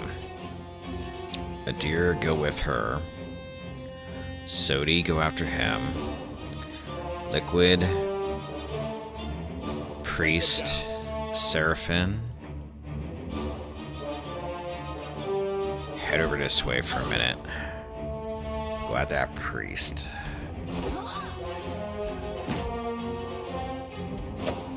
Liquid, do you have something wrong with you? Because you're awfully calm about this.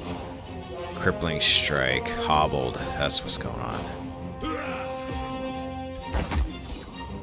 Okay, Liquid's getting the shit kicked out of him here. Second wind. Seraphim.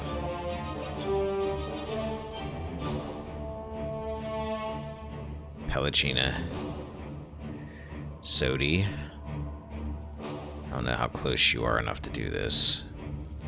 Alright, you can catch him, that's good.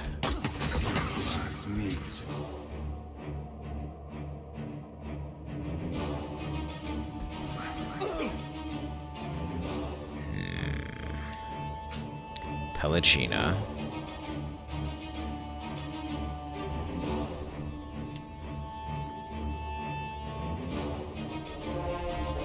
Get him and get rid of him.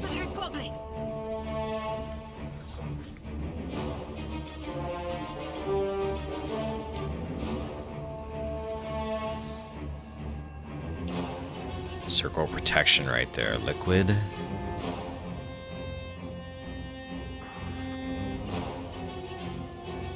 Whew, Liquid, you're having a bad time here, buddy. There you go. Alright, go get his ass.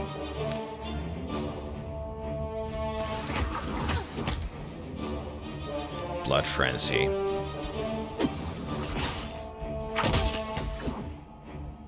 Alright, Pelagina got him, that's good.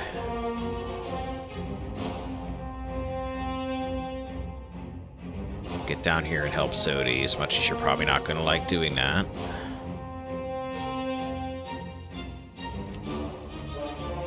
Sodi, heal yourself. Seraphim.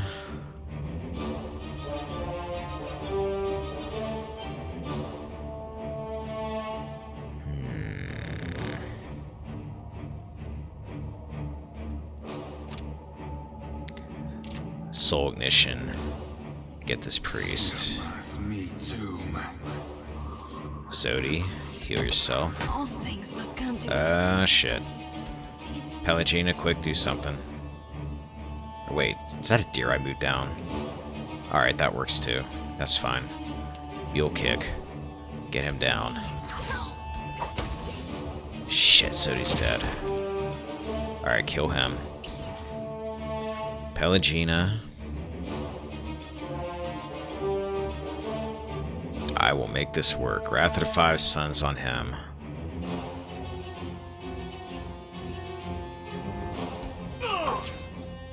Liquid.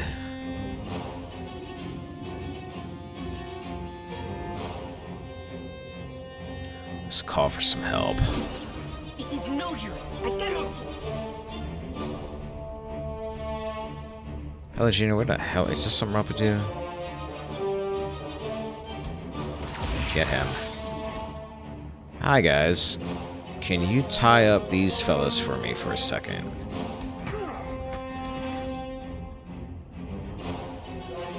Alright. Liquid, go after him.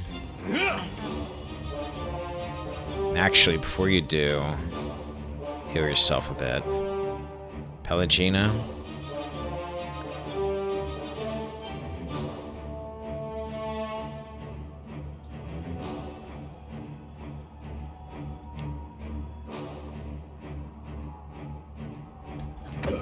Over there.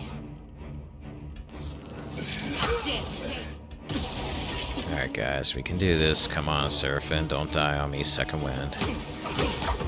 Seraphim, you're in a bad part of town, buddy.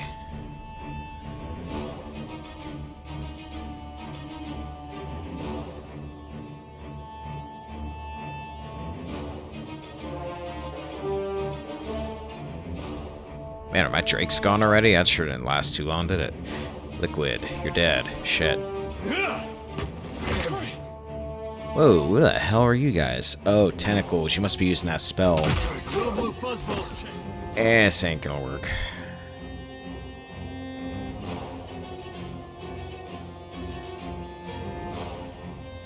I should have used this from the beginning.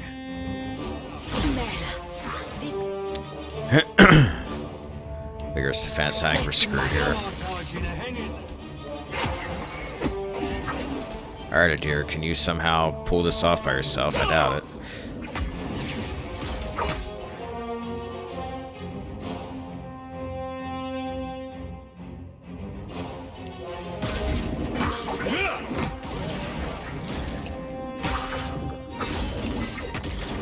I need some help here.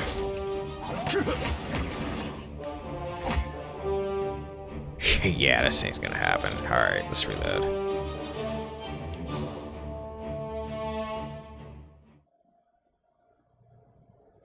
Overlay. Yeah, I think this is going to be a let's try to pull a couple of them down at a time kind of fight. Take out the mage and the priest and use the door unit to make sure they can't attack or squish your teammates. Let's take that. Alright. First things first, we gotta get rid of this trap. So, save it. Sneak up, actually. Sneak. Get that trap. Okay, back up.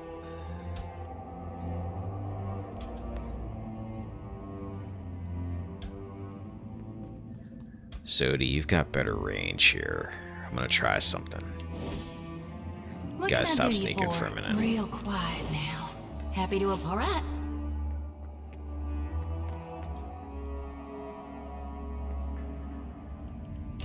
Whoops, not what I wanted. Dim in the lantern.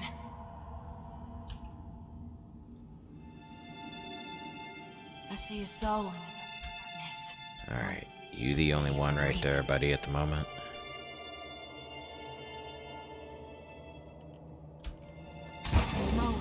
Alright, run.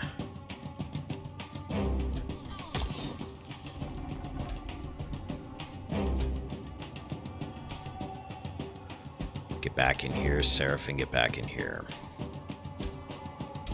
You three get back in here. I don't know if they're gonna come down this far, but...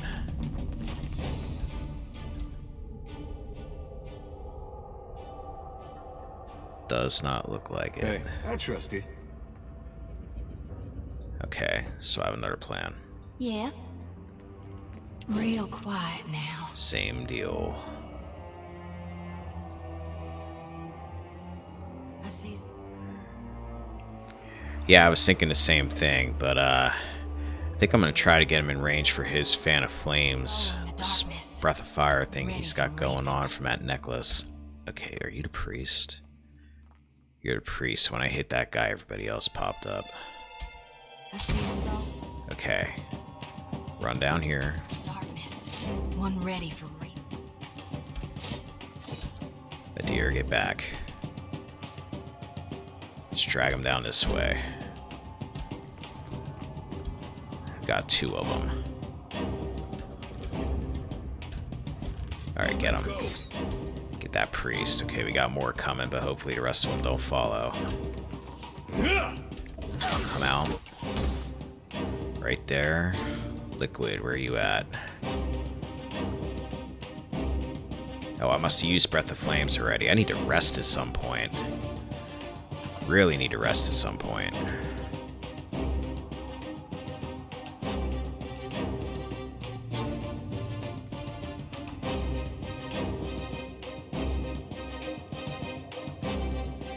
Blood Frenzy. Adir, you've got your defense on, that's good. Pelagina, get over here so you can actually attack something. Yep, everything's coming. Not what I wanted, but I'll try to make it work. Sworn enemy on the champion. Seraphim. Shock the hell out of buddy. Sodi.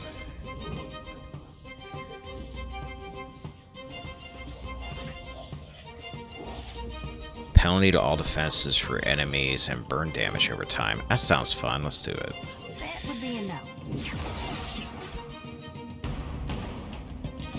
What do you mean I would be a no? You doing it? Okay, you're doing it. Cool. Alright, Seraphim.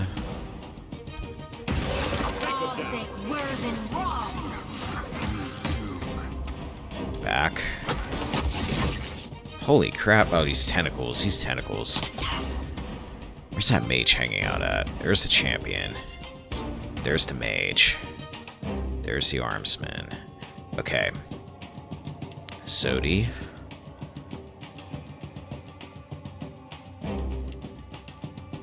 Crush the mage. Seraphim. You're screwed, I think. Pelaginus. Second wind.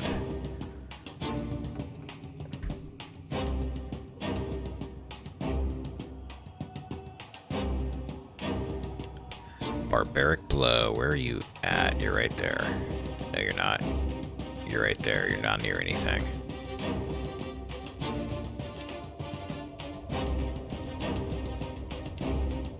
Vigorous defense.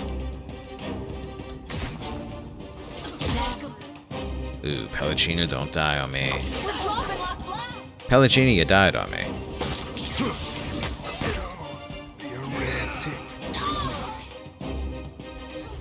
Did you just cast that on yourself? What do you... That's not what I... Oh, it was reflected. He must have used the spell. You ass. Alright, the priest is down. I don't see him. So, you go after the mage. He's right there. You go after the mage. He's right there. Sodi. Let's not reflect that this time. Let's, so where do? Grace to hit.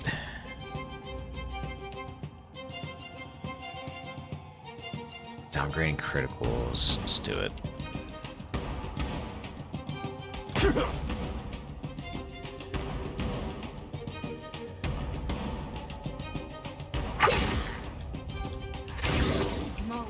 Get the priest. You guys can do it.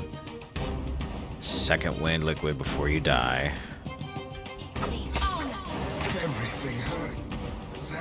Yeah, I think you're screwed, Seraphim. There's nothing I'm gonna be able to do about you, I don't think. Sodi just bought it.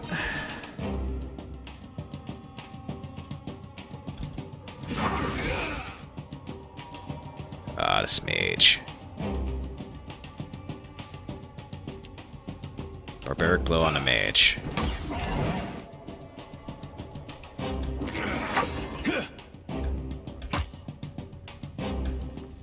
Yeah? Oh, shit. Dear, you don't have your weapon equipped. That's part of my problem. Which means, Liquid, you don't have your weapon equipped.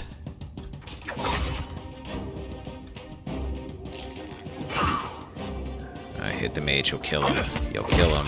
There we go, mage is dead. Okay. The deer. That was my problem. Let's go. Alright. Deer, heal up. Liquid, go after that champion. Let's hit him with nothing, because I can't do anything yet. Actually, sympathy for the lost. There we go. Alright, go after him. The deer, help him out.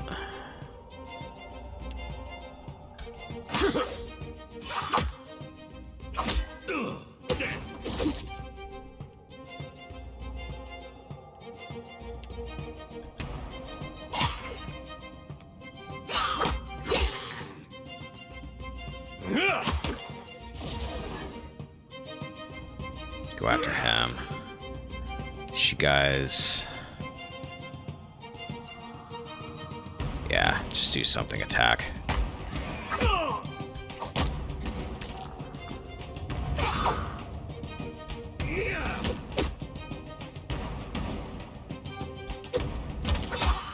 I think I got this. Definitely wasn't pretty, but I got it. Let's go. Alright, got him. Just gotta get the armsman.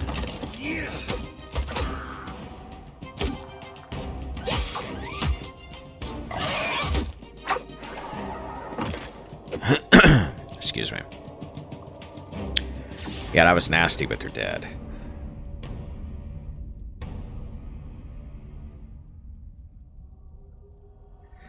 Whew. First thing I need to do is rest. I've not rested in forever. Exceptional. Exceptional. Yeah, you guys are well equipped. That's part of it. Exceptional rod. Exceptional robe. Exceptional morning star. Actually, I should give that to Pelagina. Exceptional leather.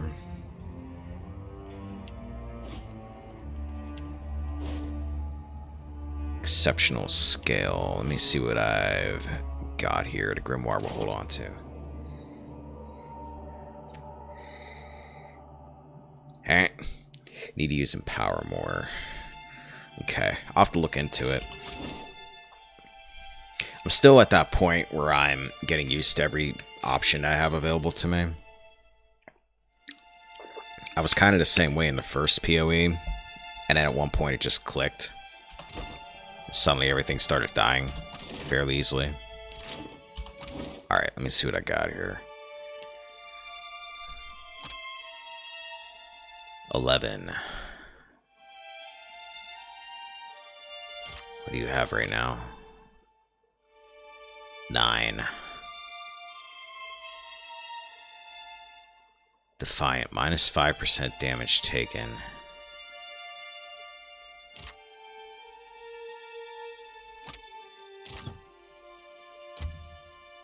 What does this do?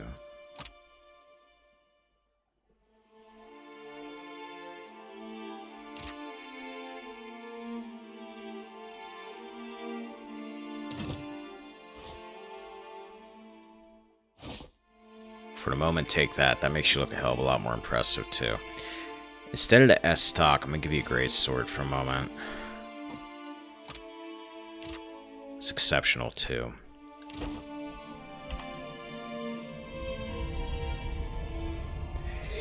I mouse over it, and then I just, like, forget about it. So what does this do exactly? Refills half of your expended power or empower a spell or ability to grant a large power level boost. Okay. What can I do? All right. We'll test it out. I'm just glad all that stuff's dead. Unless there's another thing up here. There might be. Does not look like it. Money.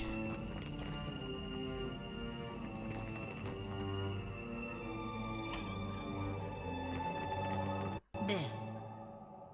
You know what I forgot to do was rest. Back up. Up ahead. Let this guy come to me. I'll kill him by himself. He shouldn't be anything.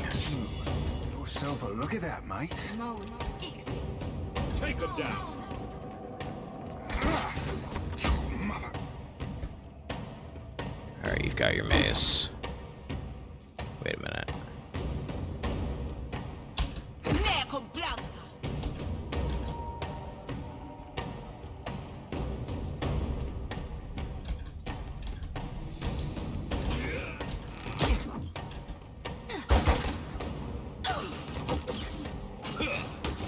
Let's go.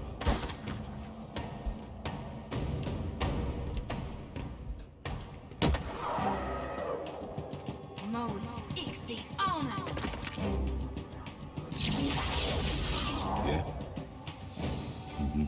Oh, wait, what's this do? Rest, rest. I'll figure out after I rest.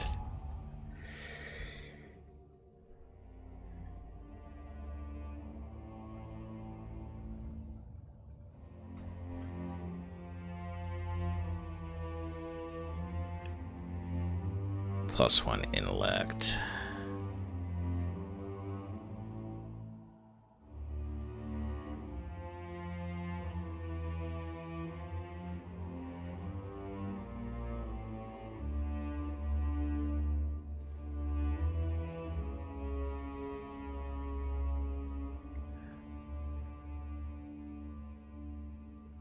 That's too good to use here for now.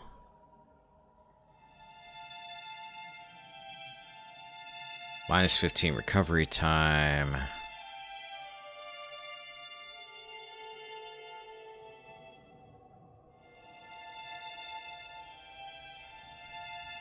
Here, have some nuts. See what else I have in here. Anything? Oh, wait, pork. Have some pork.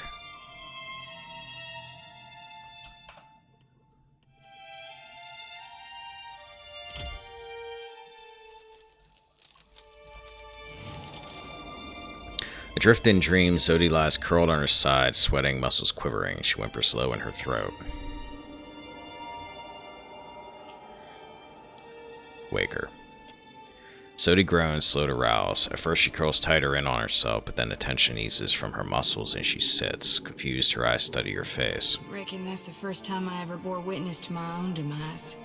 It was not pretty. She worries her bottom lip with her teeth. Never woke with such a driving need for reaping before. It's making my hands shake. Makes you sound like a serial killer, jeez. Didn't the cleansing work? It did for a while, but then it wore off. All this essence I've gathered, it soaked the blessing right up. Left me with hardly none.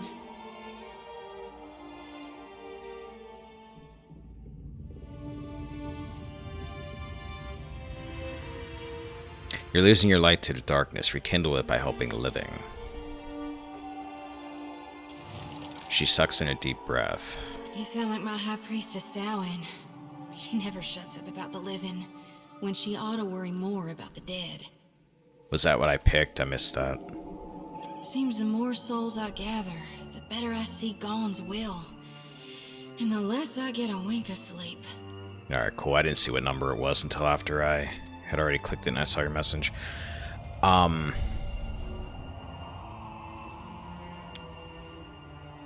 Your nightmares are getting worse? Night or day, sleep or waking. It's getting harder to tell what's real from what's just yet to come. There is something I'm meant to do, though. Once I gather enough souls. Us Gaunites, we're supposed to shepherd lost souls, not just gather them. The harvesting's only the first part. If I were to dump the souls, it might make me dream less, like before. Or, darn it, who knows? Maybe it'd just make it all worse. Either way, I've got to find my purpose. She turns her face away, bottom lip trembling. Slowly, her fingers reach for the hem of your shirt. She rubs the pads of her fingers over it, holding to you in the lightest of touches. Will you help me, Watcher?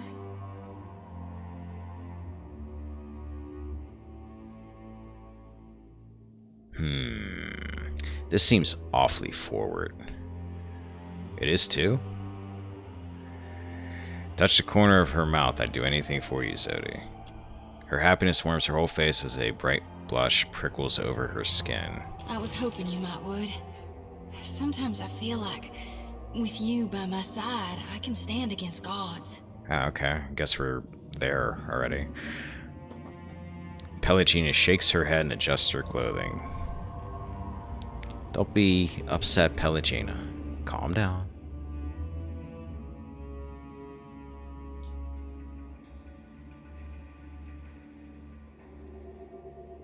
Yeah, I was gonna say 1, 2. We'll find an Audrevane and release your burden. It's the best way to ensure the souls reach the beyond. It'll need to be a potent source to overpower the draw of my lantern. It's gotta be luminous, for sure. She nods, clearly devising a plan of action. That's one problem solved.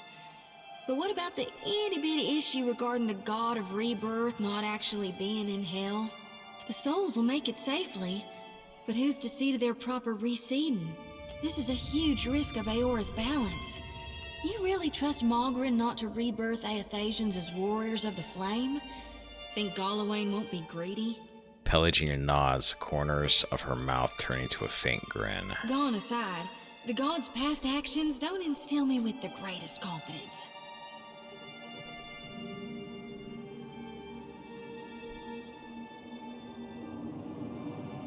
What else would you propose? Normally, I'd simply safekeep them until the god of rebirth could return to hell.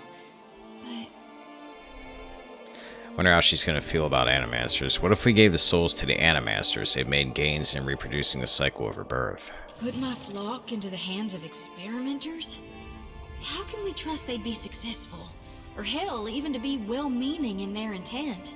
Just the thought's making my shoulders twitch. You're sure about this? You harvest the souls, the animancers replant them. It's a new cycle, one that will work. Add a little bit of water, I'm sure it'll be fine. You're right. What if there's no one left to release the souls from the lantern after the darkness has come and Eora is recovered? The gods will survive, but Kithkind may not. She sighs, rubbing tiredly at the spot between her eyes. Guess that settles it then. Find me an animancer, and we'll try it. Pelagina holds up her hand, rubbing the tip of her middle finger against her thumb and nodding. She nods once before turning away. Alright.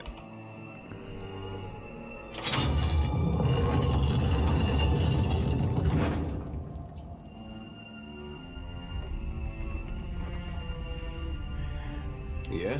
I want everybody equipped with what I want them equipped with here. Oh, wait a minute.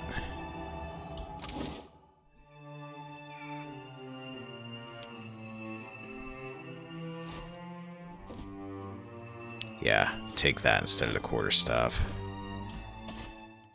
Alright. At once. Well, bring the rest of you too. Here we go. Over there. Onyx and lockpicks. Sapphire, Azure Blade, Stiletto, one-handed. Exceptional. Grants mob roll. Grants bonus accuracy when 3 or more allies are within 2M.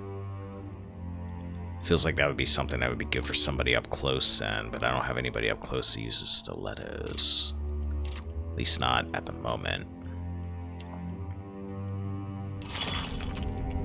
Shit, wait. Then again, Seraphim. Yeah, just hold on to it for a moment. Good. At once. I have a possible plan for that. Up, we got company. Dargle. Dargle Marksman. You guys have classes now. Okay. Same thing, I'm gonna try to lure this guy over. No, I'm not, apparently. Back up, everybody. Real quiet. We're gonna be real careful. I don't know what's behind you. Separate the chaff. Back down. You guys back down here.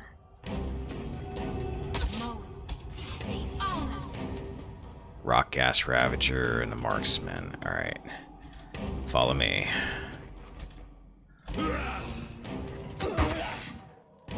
And a Shade. Sodi, move up a bit.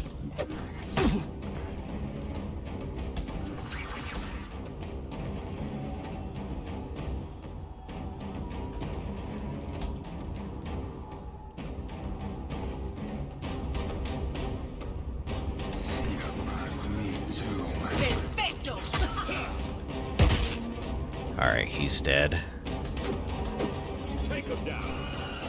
Let's get the Shades, Seraphim. Soul Ignition on this guy.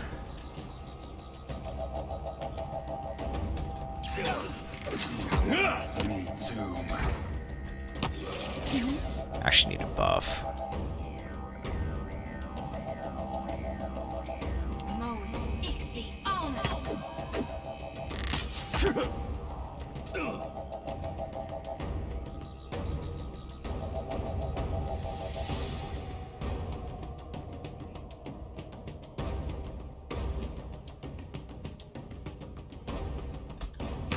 Let's go. Shade's not messing around, is it? Ooh.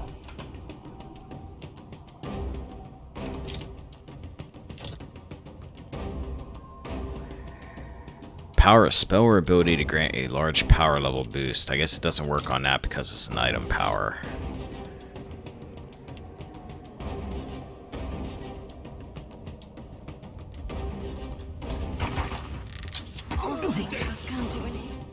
Sodi, alright, heal yourself up.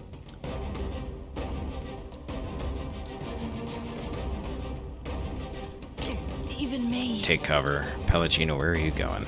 Oh, you must be going to heal her. Alright, that's dead. Take him down.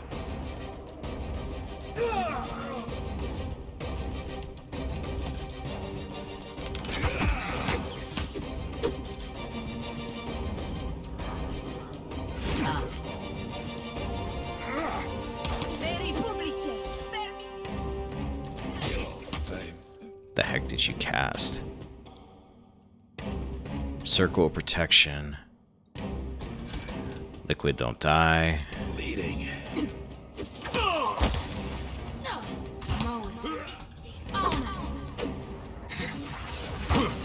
This place has some stronger enemies too.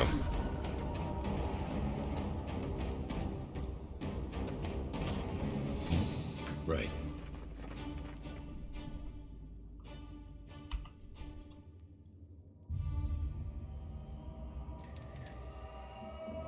All right.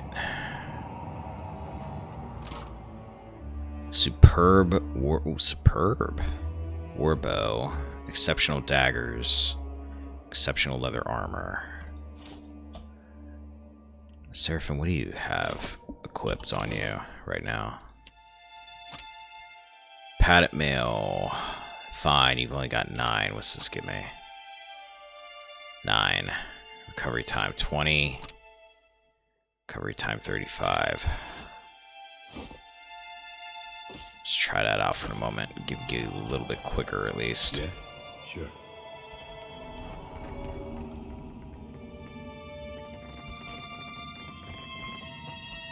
Man, I hope there's no, like, boss in here. Robed figure holding a lantern features prominently among the etchings that adorn the sarcophagus. Vessel flesh. Eulogy to a seer, the vigil. His blood seeps from wounds so deep, and death croons about this sepulchre. Let silence fall on final warden to betake my priest until Barastark Maw, after many a battle when my mace had failed him, now binds his wounds, and can watch only while he dies. Fadewind Letty of Vigils.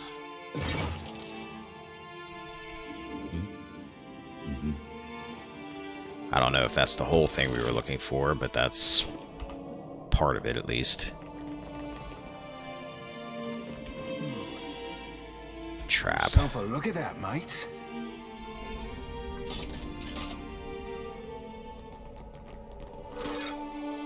Torch.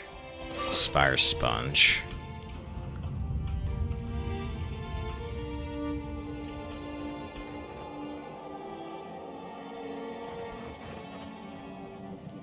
This looks like something's gonna be up here. Ooh, wait. Body.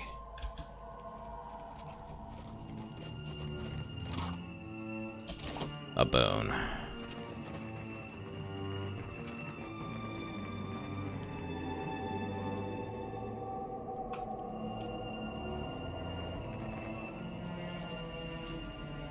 Yeah, there's gonna be a fight here.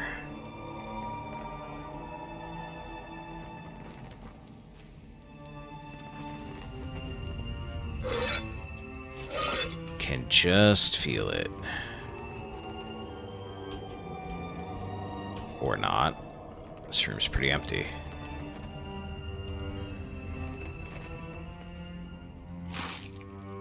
Quill leaf.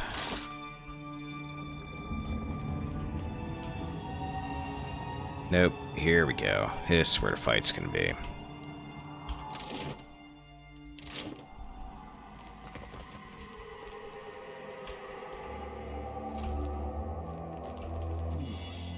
Yourself a look at that, mate. No?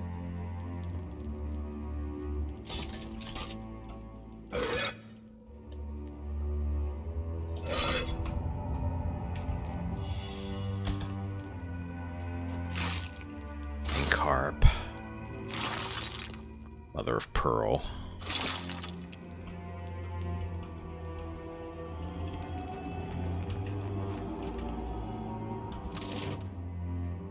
Running out of places for there to be stuff. It's probably a good thing because my ass is getting kicked here. Let's go this way.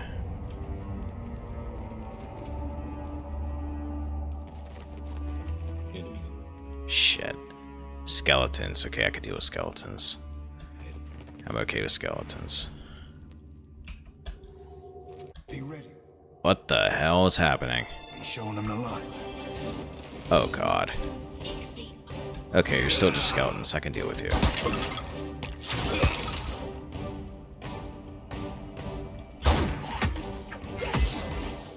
So to get over here.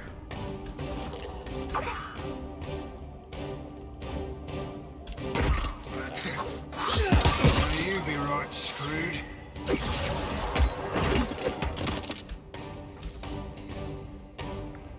Let's go. Nice.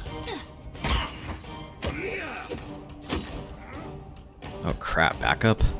Risen. Oh shit, okay. Yeah, not this time, buddy. Not this time. Ahoy. See you must meet soon.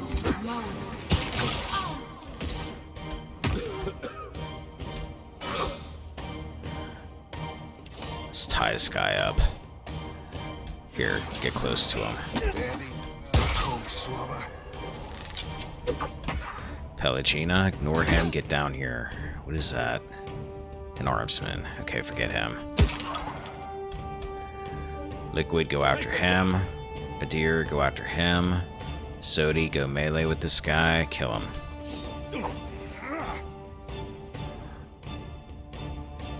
Seraphin. Soul Ignition. Pelagina, sworn enemy. Shit. Alright, Sodi, help them with that mage. Actually, wait a minute.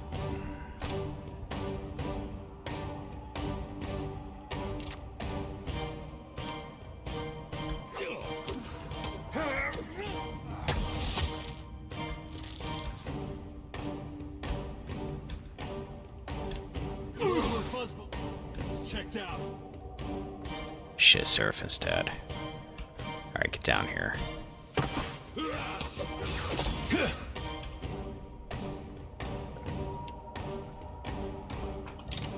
God darn it.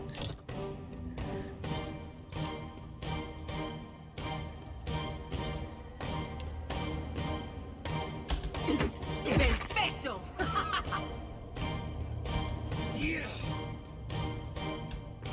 Oh shoot, I had the wrong person selected, darn it. Yeah, I gotta totally get used to combat here.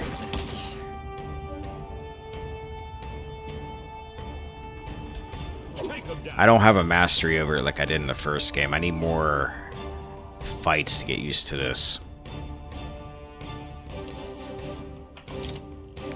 Plus, I keep hitting escape for some reason, damn it. Pelagina. Lay on hands on Liquid. Alright, he's dead, thank God. Get down here and beat the crap out of this stupid mage, okay. Oh, there's the armsman. Where'd you come from?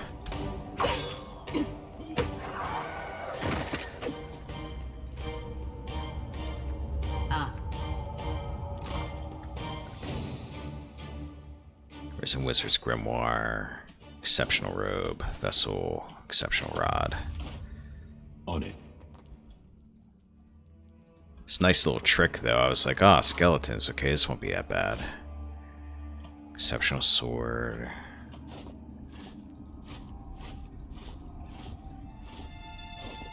Of course.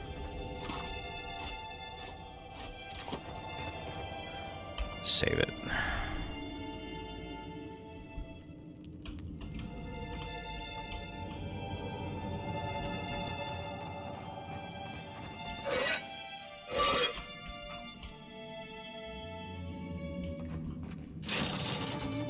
Alright, that opens the gate out. Is there anything over here?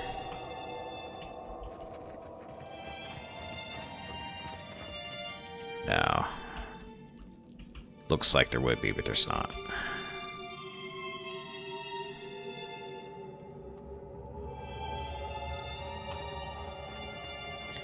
Forgotten Mausoleum. Oh god, is there more to this place?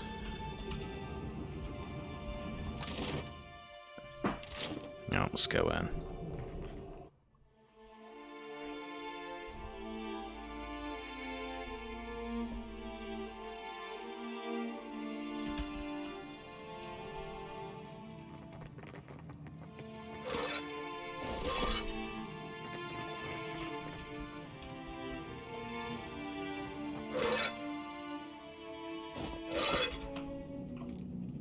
This is a trap. This has to be a trap. Yourself a look at that.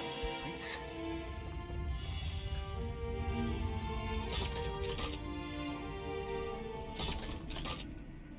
An armored figure standing under a gate features prominently among the etchings that adorn this sarcophagus. The gates. I knew it. Risen Risen soldier. Risen mage. You son of a bitch. Okay.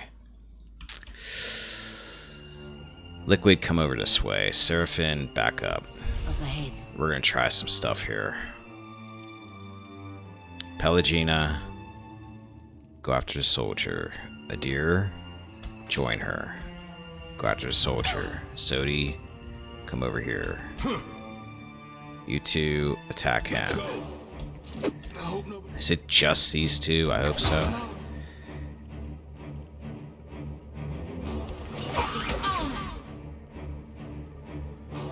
Okay.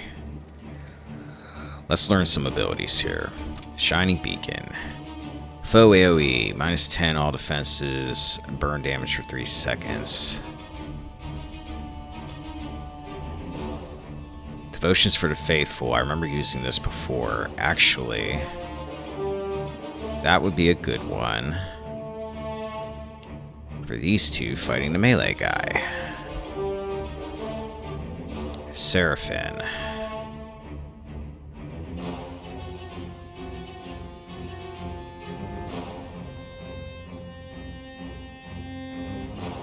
Shoot him for a moment. Liquid. Excuse me. We're actually going to use Barbaric Blow. Pelagina. Sworn Enemy. Just like the old days. Adir.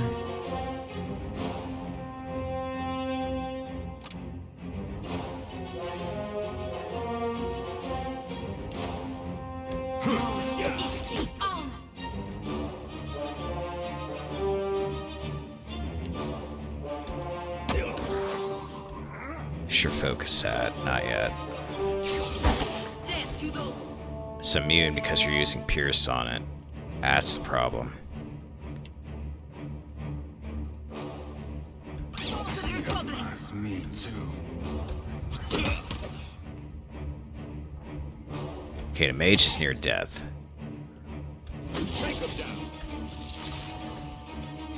Oh crap. Armsman, there's a priest. Okay, we need to get this mage. Ah, oh, this stupid tentacles. Okay, got him. Good. Liquid. Cut over here. You're stuck, aren't you? Yes, you are. Shit. Okay. Seraphim. Can you guys be blinded? Not that it's gonna make much do for that.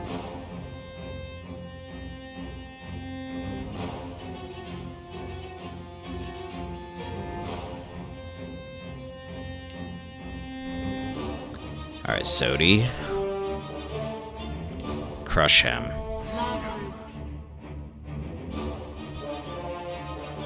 Pelagina. Wrath of the Gods.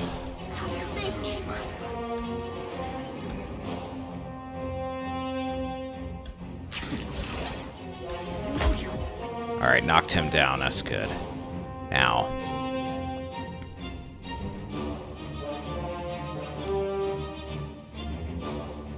Do that. Liquid, you're stuck at the moment, so go ahead and hit this armsman.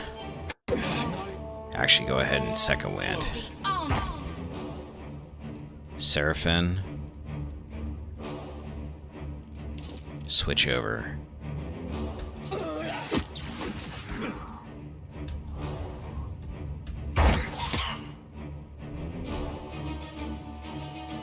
Okay, Liquid, you're healed up.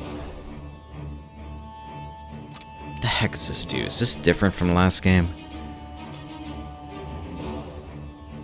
Self. Minus 10 deflection, strong fit.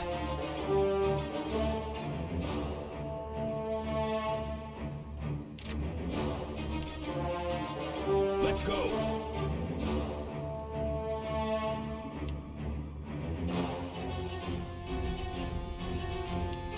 Pellet, you need to heal yourself. Zodi, what do we got?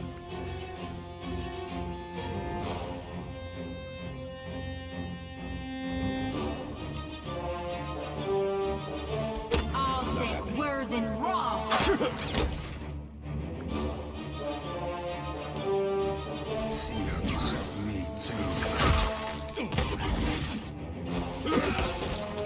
Okay, Liquid, you just hit that priest hard. Keep doing that. Zodi, go melee with the priest. Kill it.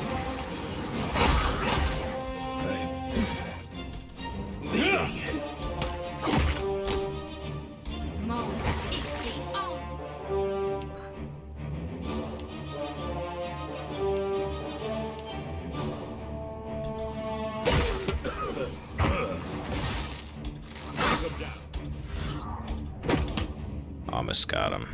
Oh, he healed himself. He's oh, these. Aha. Pelagine over. This way. You're coming around to the priest. There you go. Liquid. Don't die yet.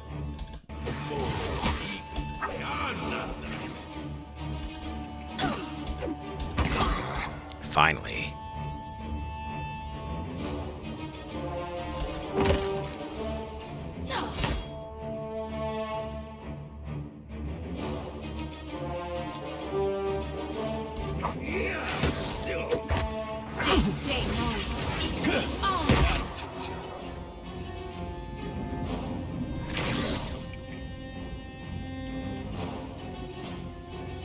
I am ready.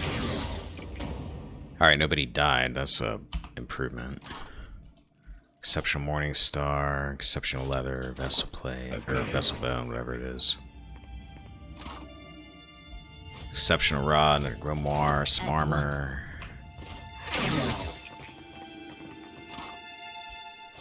Sword, shield, armor. Let's see what this is.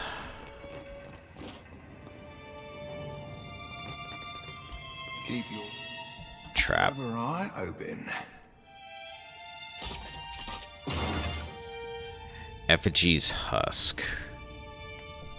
Superb.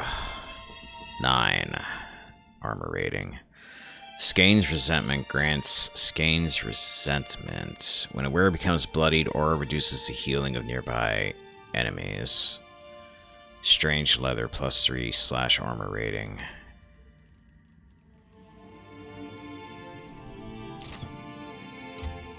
Immune to Might, immune to Perception. 25% chance to attack enemy with random affliction for 10 seconds when critically hit in melee. Grants Skyne's Hatred. -75 healing received.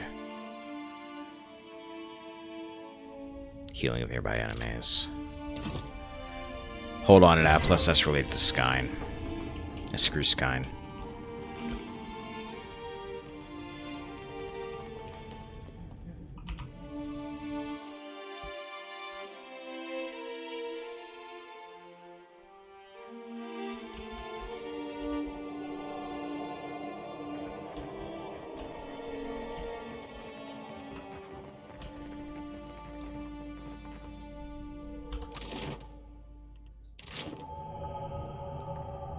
The heck is this?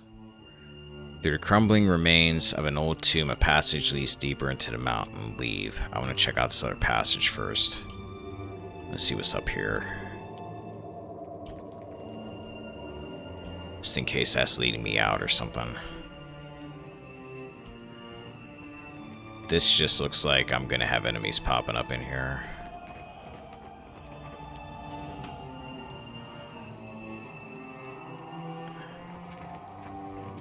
Oh, this is gonna be bad. Plus there's a room in there.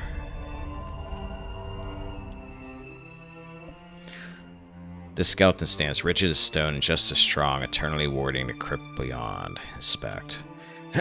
Excuse me. Skeleton's chest is bowed outward from pride. Its stout-boned hands clutch the haft of a heavily adorned but battle-worn spear. Above the skull, an eroded engraving on the wall depicts a man standing triumphant under a great gate. Okay. What about you? Inspect. Skeleton's shoulders are squared for battle. His fingers grip the rusted remains of a large mace. Above the skull, an eroded engraving on the wall depicts a kneeling woman raising a lantern. Call out her name, Lady of Vigils. Your voice clangs through the caverns. It echoes again and again as the air around you grows heavy. Fidwin, a toll, a death knell. Fidwin, Lady of Vigils. Dark essence plumps up, coalescing into the air, then it curls, sifting slowly into the skeleton's mouth. Empty eye sockets alight with flames. The skeleton shudders and rattles, head bowing forward. Its soul essence seeps into the door's seals. Okay, so we got that one.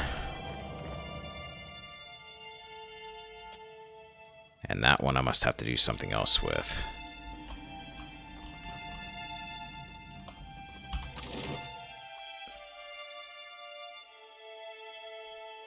Maybe I need to go into the tunnels for that.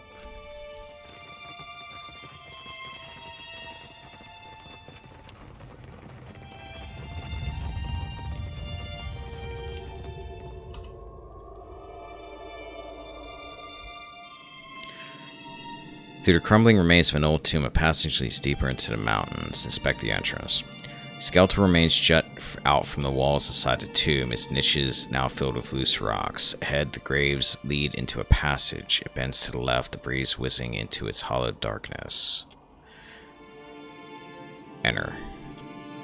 You pull yourself up into the tomb. Beyond the half-interred bodies flanking it, a passage into the rock winds its way upward. You ascend through its bends with care, leaving the light of the catacombs behind. You stand in a dark, narrow cavern. The path ahead climbs out of the depths of the mountain. Continue up the cavern. You cross the narrow cavern, leaving it behind, and begin your climb through a steep passage. The air grows stale and heavy. You stand before a hallway. Its columns frame dozens of tombs hollowed into the rock. Cubby holes line the walls. Skeletal remains litter every alcove and spill onto the stone slabs that tile the floor. Inspect. You carefully scan the corridor and focus on every detail. Skeletal remains, probably dislodged from their cubbyholes over centuries, litter the edges of the walls. Judging by an emblem etched on the stones of the tombs, members of the same clan or group lie buried here. A faint sparkle catches your eye. Under a pile of bones collapsed inside an alcove, you discern something glittering. It seems to be within easy reach. Retrieve the glittering object. You reach inside the cubbyhole, digging into a pile of bones and stones. Your fingers touch something cold, its surface smooth as glass. You grab it, surprised at its weight, and pull it out to reveal a large ruby resting in the palm of your hand. I've gained a ruby. Cross the hallway and continue. Steps carved on the rock climb up the tunnel. Its exit forms ahead, chiseled against the light of the open sky.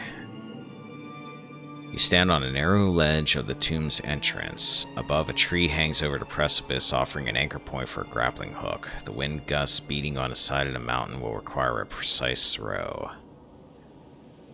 Let's do it. Choose a party member. Adir, you're usually my go-to for this kind of thing.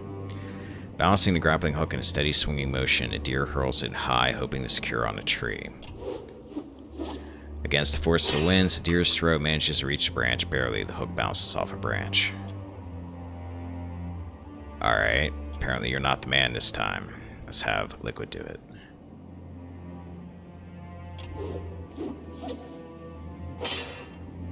Man, you all are bad at this.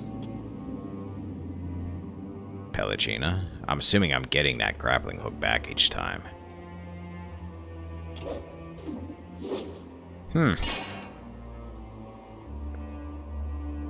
I'm gonna laugh if Seraphim can pull this off. No. Sodi. Despite the difficulty, Sodi's perfectly executed throw manages to wrap the grappling hook on the tree. Yep, she's gonna be perfect for my barbarian. You stand on a narrow ledge of the tomb's entrance, this passage leading into darkness. Your rope dangles from a tree above. Climb up.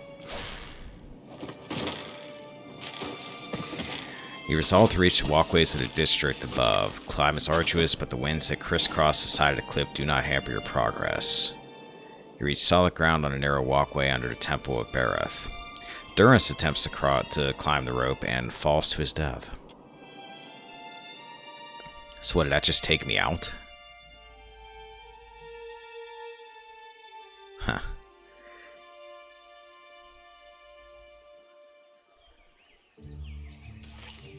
Pox cap. Don't worry about you, Adair.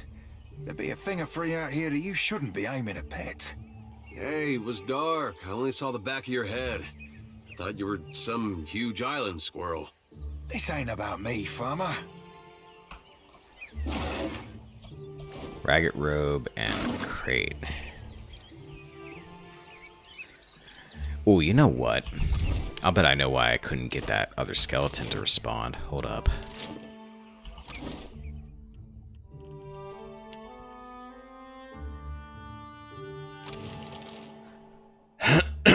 This is why. I am nay ought to be bragging needless now, but 'tis important that he keep con how full of life, strong and devout Isir whiz, and for a Barathan priest. Thegither by his side in glorious battles fought to Barath's honor, a gutted countless undead with my spear. For near hound 20 years Isir fought to keep shut the gates of hell. Surely they will crash open with his passing. I needed to read that. That's what it was.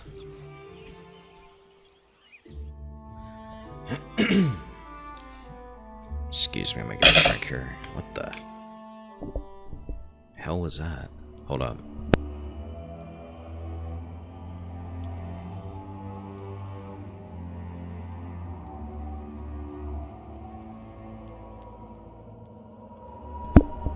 Just heard a sound. Was that on the game?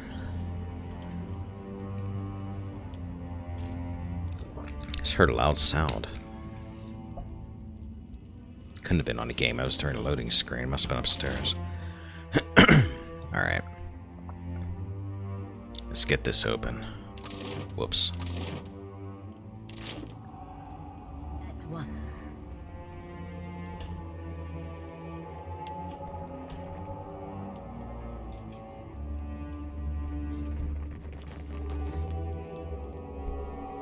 Hang on one sec. Alright.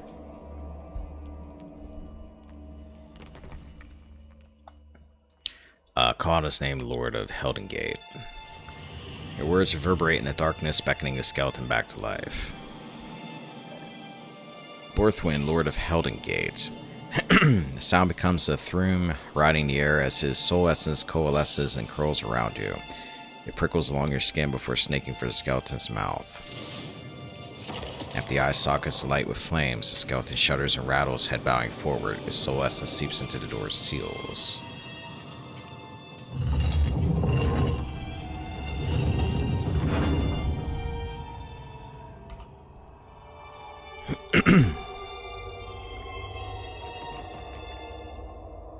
Oh god, what are you? This is gonna end poorly.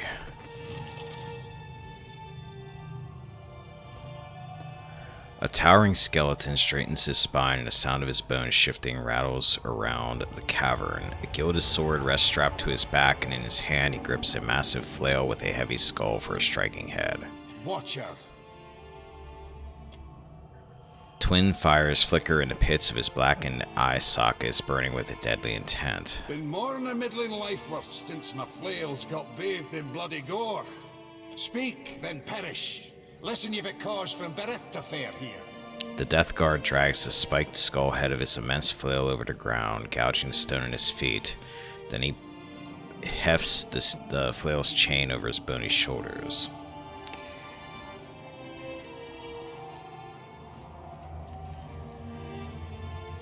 The reason I'm here, why the townsfolk said this was the place to socialize. I wouldn't be here if Bereth didn't personally favor me. Skeleton stands still as death, magic billowing around him, burning up the air. For several moments he only stares. Then his teeth clack loudly, and he hefts the flail from his shoulders, swinging it just short of your throat.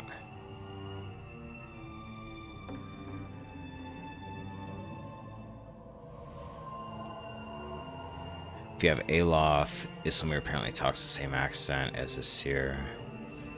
Yeah, they do, come to think of it. So tell me what for the goddess would send ye. Swiftly. A button your next and last breath. Barris High Priest laments that your eulogy has been forgotten. Aye, be it 2 life worths, no Berethian priests have come to the sepulchres. He studies you, eyes flickering silently, then his teeth clack and he drops the flail skull down to crater the ground. Aye. Stay your death, then I will. Whew. I must take the last stone tablet of your eulogy to the High Priest of Bereth. Aye then, I'll allow it. They priests need to be keeping the sacred rites of Bereth alive. There it lies in my burial grave. Farewell. Okay. Okay. That was easy. I was expecting worse than that.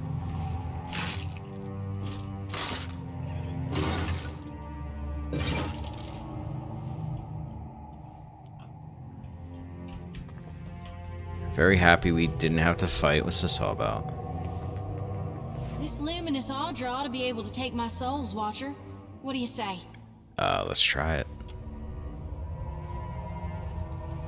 A gleaming pillar of luminous Audra towers above you as Zodi stomps confidently towards this base, a grin ripping wide over her face. Get ready to witness the feat of a lifetime, Watcher. I'm about to do God's good work, to single-handedly shepherd a multitude of souls straight into the depths of hell. Seraphim snickers quietly, and Pelagina's golden eyes narrow. She rubs her hands together, drubs her palms against her hips, and snatches up her lantern eager, ready. She wiggles her shoulders and pops her neck, stands subtly widening. Be careful, please. Flushing prettily, she glances over her shoulder just long enough to blow you a sloppy, wet-looking kiss. Long as you're watching my back, I'll be fine. Yeah, unless this guy here comes after you, in which case you're screwed, lady, because I'm out of here. As she exhales, I can't read today. As she exhales those last words, she presses one palm flat to the cold expanse of gem-like growth, fingers trembling, and like a firework going off, the light from her lantern flares blindingly bright. Electricity, no, hypercharged soul energy, whips across the air, lashing open Zodi's skin. Traveling the pathway of 1,000 branching veins and capillaries, bursts Zodi bloody from face to neck to arms and lower, and she screams, her voice a secondary cracking across the sky. Shit.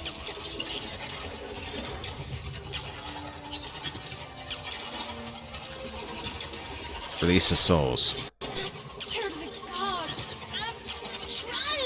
The words rattle from between clenched teeth, ripped from her convulsing body, but she doesn't let go of the Audra that's sealing her palm. The lantern trembles so violently it nearly cracks, but then a massive wave of purple essence rushes from the lantern. It swirls up and around the Audra, crashing along the glimmering surface before being sucked inside. The Adra pulses brighter, then darker, then even brighter, blinding. There's a howling, then the Adra cracks, and a jagged shard tumbles to the ground. Ugh, son of a god's darn motherless cur! I heard worse than a back-to-back whooping from Uncle Angbert's quarterstaff. Hell! And I only gotta do it again and again on cycle until the day I die? You don't have to do anything you don't want to. Ugh, but the guild says I do. I can't turn my back on my purpose any more than I could Aora in need. Pelagina purses her lips and nods. I never did want to take the easy route. She nods. I'll keep reaping more souls then. Do my duty till I fall to dirt and bones. Never you worry though. I'll see to dumping my lantern in the future on my own. Pelagina shakes her head and adjusts her clothing. Thank you for finding me a way to handle my burden. Even if it does involve the occasional jolt of pain. Chest heaving, Zodi scrabbles for the Adra's shard embedded in the ground. The crystal slick with blood from her palm, she shoves it into her pocket, then she shakes her head. Darn if I don't feel so light I could float away. Zodi casts an odd look to her darkened lantern before turning to you with a whimsical smile. Doing any better? My bones are still a little jangly. But yeah, I think I am. I don't know if this is what Gon planned for me. But I'd like to think we did right by these souls. Pelagina shakes her head and adjusts her clothing. We're bringing light to the darkness. Ensuring spring follows the common fall. She dusts her hands on her hips before setting off at a determined clip. Ah. Tell me, of course. Let's get out of it. Wait, do you have anything else to say before I get out of here? How fares, brother? Continue. Hard to complain. All that beauty and fresh air out there. You should come outside with us sometime. It'll do you some good. Fires flare hotter in the Death Guard's eyes. Oh, right. That's my fault there. Shouldn't have brought it up. Again now. Speak. Bye. Let's get the hell away from him.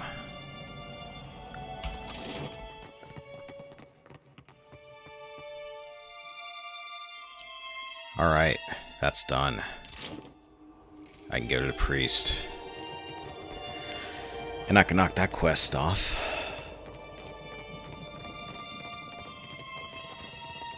I might have gotten a bad ending for Zodi. Hard to say for now. Talk to Zodi. Happy to oblige. Watcher. Tell me what's on your mind? How is it you came to be a worshipper of Gon more so than Aethys? My folks. You might say they're not your typical Aethasians. Sure, they cling to the light more than the darkness. Faint trace of a smile forms on Adir's lips. But the war, it touched my family. And it changed them. Killed some. Not that I remember firsthand. She sniffs. The others toughened, turned survivors. That much I saw with my own eyes, even years later. Are there others like you, other Gonites out there? Of course. Though we're few and spread out. Most don't keep to temples. Soul shepherding requires travel. My aunt's the one who taught me about the cycle of life and death. How everything happens in stages. Whether forwards or backwards, from seed to rot to rebirth again. It's all just states of existence and balance. See? That's how I first learned about the slice of Gon within Aethys. She grins big, confident, and happy. After that, I read all the doctrines of Gon. Anything and everything I could get my hands on. Such as? The 12 books of Nearwith, plus the epistles from the minor prophets. A lot of them aren't a part of today's canonization, but that doesn't mean they're wrong. She crosses her arms over her chest, expression pinched. It's tradition for the youngest born to take up the priesthood of Aethys. Well, I did it in my own way. Let's speak of something else. No need to fiddlefoot around. I'm listening. How are you feeling? Have you suffered any recent nightmares? Not a one. Thanks to you, I'm sleeping like a babe. No, better even. I hope that's not a bad thing. I never knew nothingness could feel so warm and so nice. Sounds like a heavy weight was lifted from your shoulders. That's a good response. Okay, cool. More like from my mind. She nods. No matter what comes to pass in the days and nights ahead, I won't forget who it was that brought me relief from the dreams. Hands on his hips, Seraphim grins. Not you, Seraphim. And the crush of the souls I'd acquired. That's all for It's time now. I got about searching for lost souls. Alright. Right. Oops. Let's book it out of here. Turn this quest in, because I can actually turn a quest in and get a quest done for a change, instead of adding them.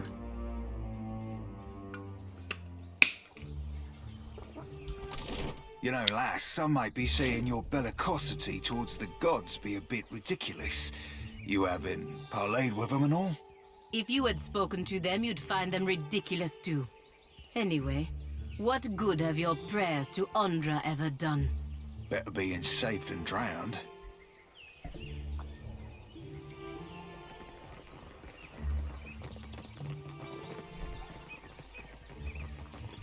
So scary.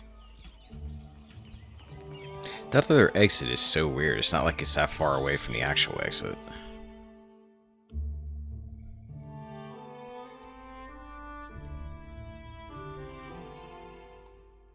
Or maybe it was wrong. Last line about how she needs to look for more souls. It's hard to say right there and there. I look at it this way. If we screw up, it's cool though. I'm alright with things not being totally perfect. Sometimes screwing things up can be more memorable, I guess. Down there. So I read. I never went yet, but I will after I die. Yeah, anytime I do a playthrough of something, I'm totally alright with messing up every once in a while, just to keep things interesting.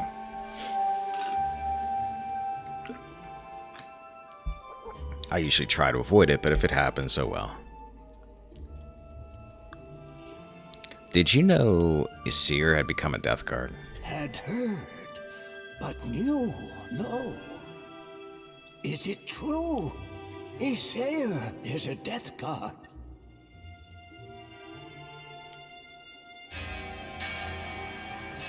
Bad ending, she becomes a dark, brooding reaper of souls.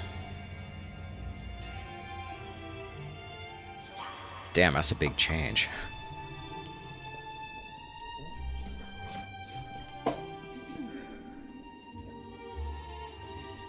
Maybe my barbarian will turn just as dark as well. Who knows? So, under the right duress, it can be done. You want to become a death guard? That's why you're preparing a ritual to kill yourself? Yes, the fate that awaits me. Then I will walk within the catacombs beneath the temple.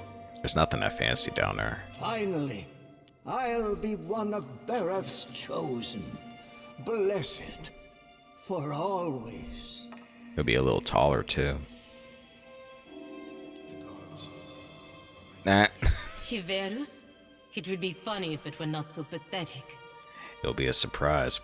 Sodi puffs out a heated breath. May your God have mercy on your soul.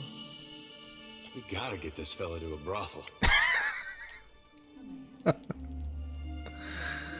Call me Favomedic, but why be sticking around if all the best bits and bobs fall off? It's nice to see that my party has what's important in mind. He blinks wide eyes back at you.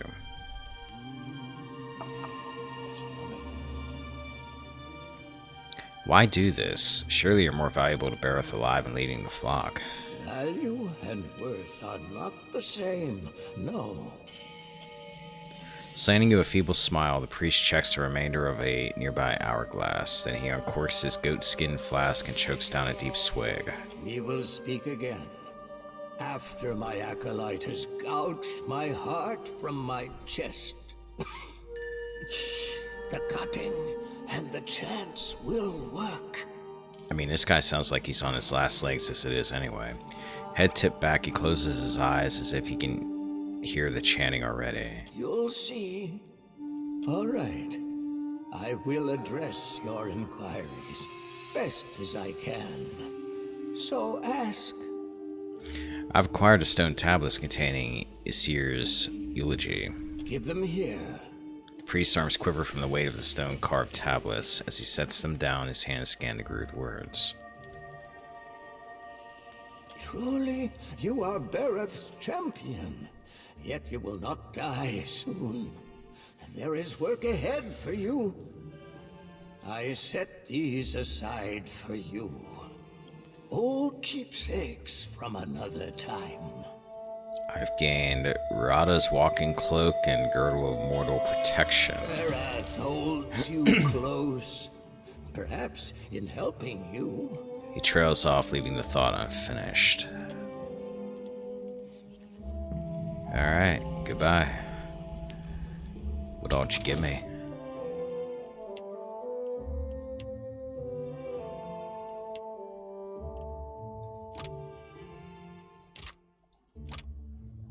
I see a sure blade. Let you put him in my, There we go. Girdle of Mortal Protection. Constitution +2. 15% of incoming crits converted to hits.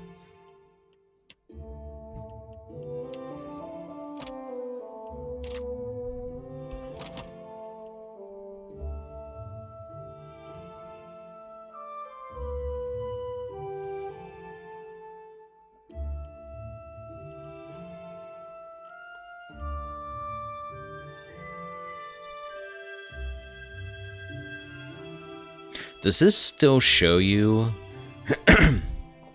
if you've already got something equipped on somebody that's already given them Constitution like the other one did?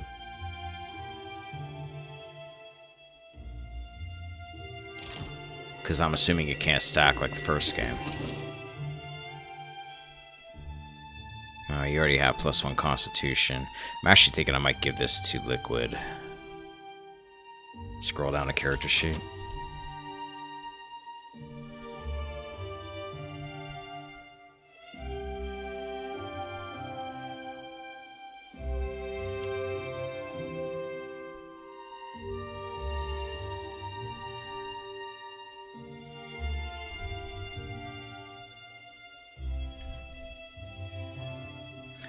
Okay.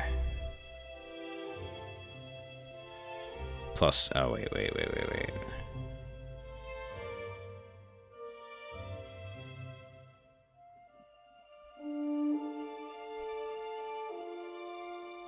Yeah, it doesn't look like it shows it now. If you hover over it, it doesn't show anything, and it just has current effects. It's not showing the +1 he has from the necklace he has on. Maybe hold over the numbers. Let me try something. If I... Now. Just shows you what it is. Me.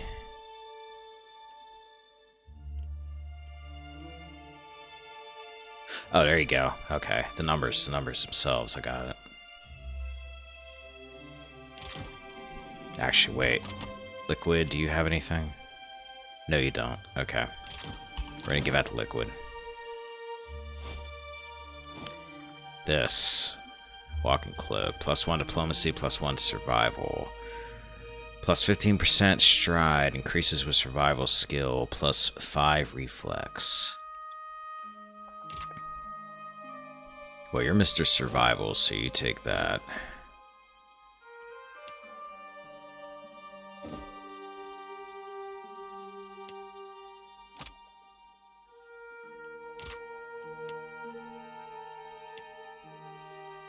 Give us Sasodi.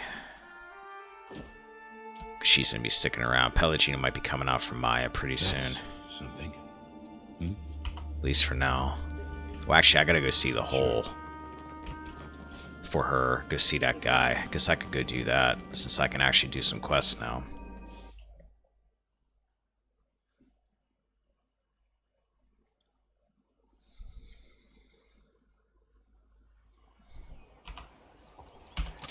Yeah, let's go get that out of the way.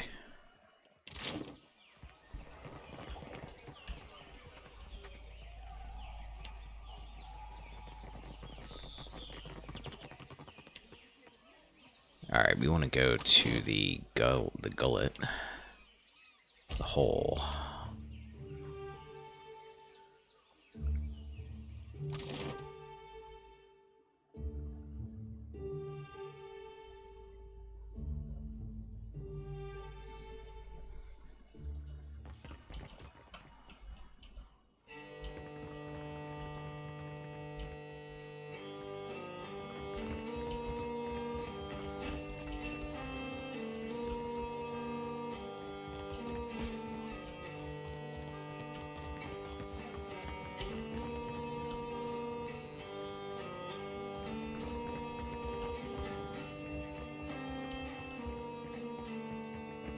Let's check up here.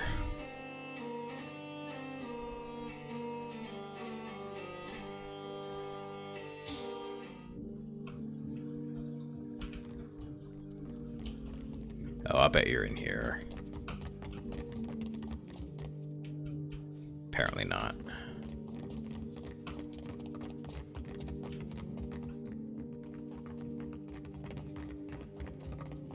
That's where we ran into that dude at.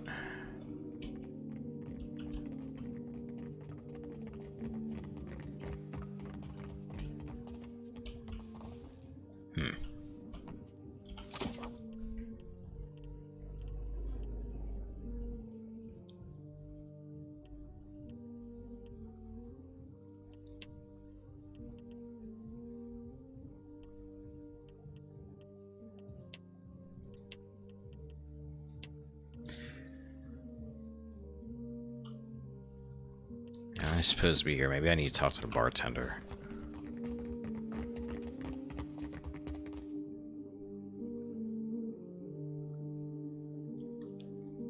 So many quests in that list.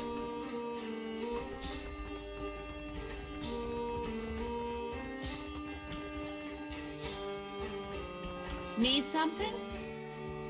Have you seen a man named Gyaklo? Lots of folks come through the hole, fresh face. Have a look around for yourself, yeah? Bye.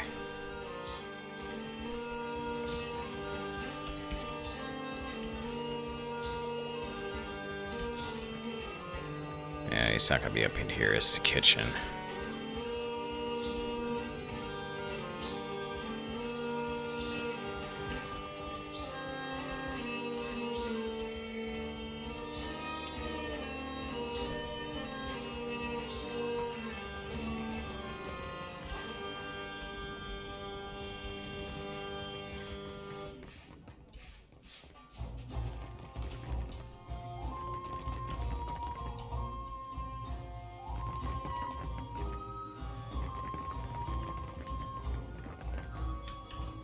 Gyaklo. I'm assuming your name's gonna pop up if I hold tab. Why is there a Zarb here? Zarb tries to hand you his empty stein. The imp belches.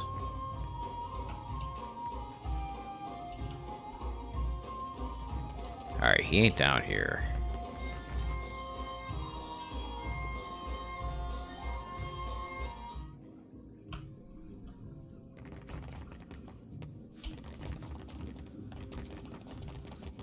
Oh no. This does not look good. Oh, that's what it was. I had to walk further into this room. Pelagina surveys the damage to the room, eyes wide. Why would someone do this to Giaccolo's work? I thought Animances was safe here in the Deadfire. Even in a place this vile, someone must have heard or seen something. We should ask the owner if they know what happened. Of course, we'll find Gyaklo. Don't worry. I hope so. Agrasima. Even though you're being a total brat in this game.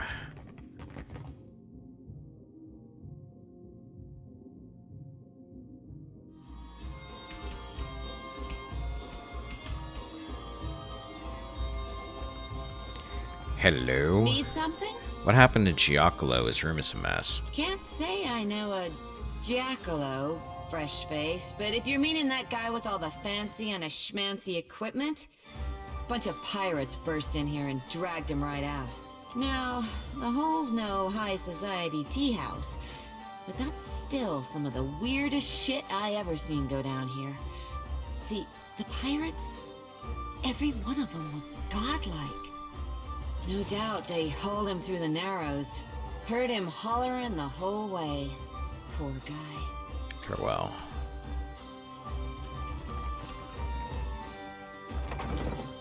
Oh, might as well head in that direction.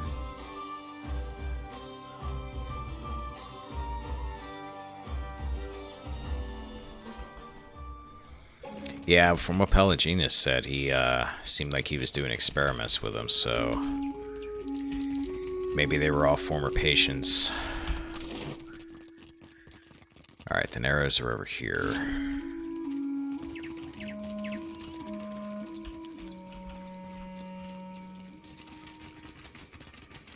It's raining. Alright, let's go to Delver's Row.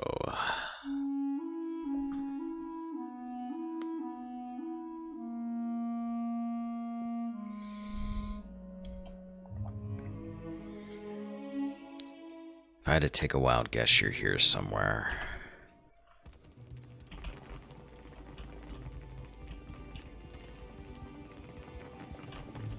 Street merchant. This is where that assassin was up here.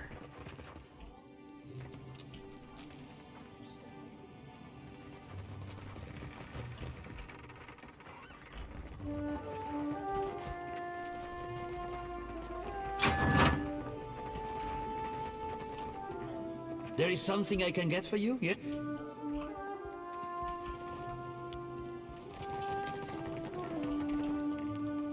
You need a blade or a bludgeon or some sturdy armor. Umani has what you seek. What happened to that godlike in the alley? Some sort of scuffle between a lone fellow and a pack of godlike pirates. The lone man didn't look like much of a fighter, but he proved old Umani wrong. She nods toward the body and cackles. The pirates were taking him toward the lift, to the Undercroft. They must have spoken with the guard there. Perhaps he could say more. She points across the alley. Oh, okay, here's the body. Body of this moon godlike woman is contorted in a death spasm. Her mouth is open, milky eyes staring, frozen in shock. Dressed in principally leather, she appears to have been a pirate.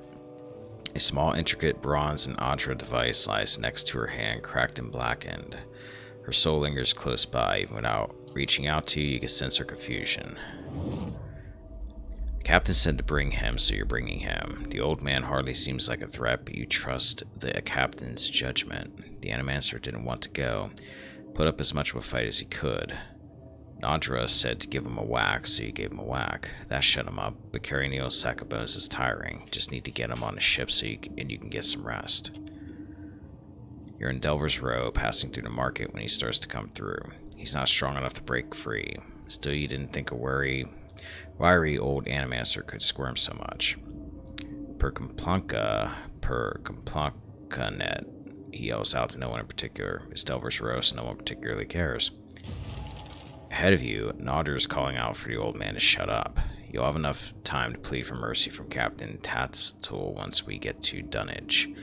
Death Godlike's twin sister nods to you. You get the message. It's time for the Animancer to go back to sleep.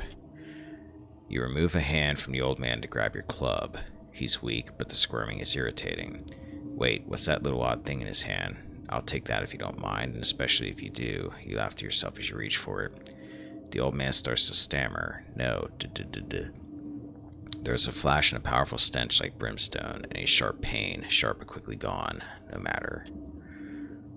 Nodder and Nadra have already knocked the old man out. You move to help carry him, but can't seem to get your arms up. Twins are looking at something on the ground. You've always hated how you can't see their eyes. Captain says not to judge them. After all, would you want to be judged for how you look? Certainly not, Captain. Good point as always, Captain. You follow where their heads are pointing. That's you on the ground. Mouth open, eyes open. That weird little device smoldering next to your hand. That can't be right, though. You're here. Twins turn to go. They motion to the others to hurry along. You'll catch up. You just need to figure out how to move your arms. What is it? What did you see? A group of godlike pirates took Giacomo to Dunnage. Medico. Giacomo abducted by godlike pirates. But why? He has always done his best to help my kind. Watcher, I have asked much of you already. But if you can find time to go to Dunwich to find this Captain Tutsattel, it would mean a great deal to me. It did not sound as though he was in imminent danger, but I fear what they will do to him. So Dunwich is like another big city, or just like a town? Are you sure Giacomo didn't have enemies? Not in the Republics. I can't think of why godlike, of all kith, would have any reason to take him. Continue. Something strange is going on here. Perhaps it has something to do with his research. I'm sure we will find out when we find Captain Tutsattel. Dunwich isn't as big as Nekataka, more on a level of Port Maji. Don't think you told Pelagina the captain's name. I don't think I did either.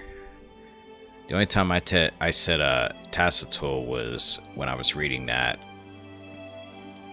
soul there. It's Pelagina, you're cheating. You're reading the script. Swinging her lantern softly, Zodi lures the soul into its depths.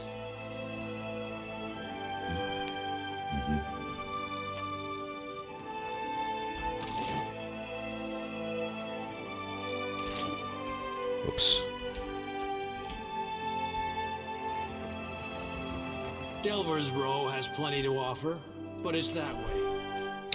What's with the dead godlike back there? Captain Tatsaddle sent his godlikes to fetch a prisoner. Seems the fellow gave them more trouble than they expected. He smirks. They finally got him aboard the Divine Barge, though. Probably halfway to Dunwich by now. Alright. Let's level real quick. Athletics. Intimidate. Ooh, a new row of abilities. Guardian Stance. Fighter adopts a more conservative combat strategy, concentrating on locking down enemies that stray too close. Fighter increases her number of engagement targets and takes less damage for each he or she engages. Enemies that disengage are immediately attacked and prone. That's an attack stance.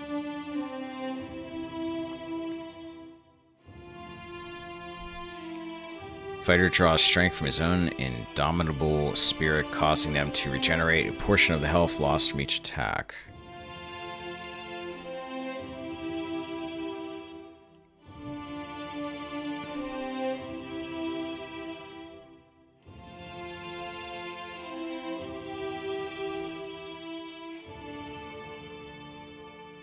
Perfectly capable while wearing even bulky and restrictive suits of armor, lowering their recovering penalty.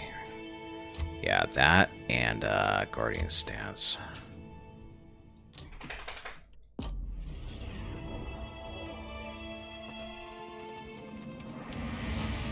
Liquid, Athletics, Survival.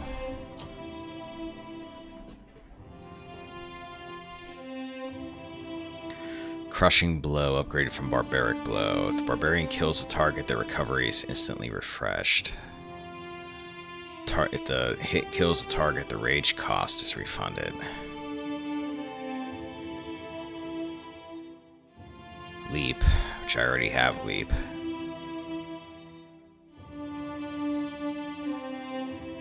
Uncanny Luck.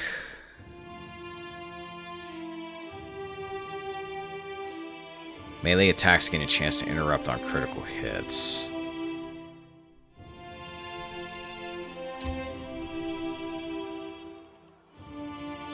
Interrupting blows.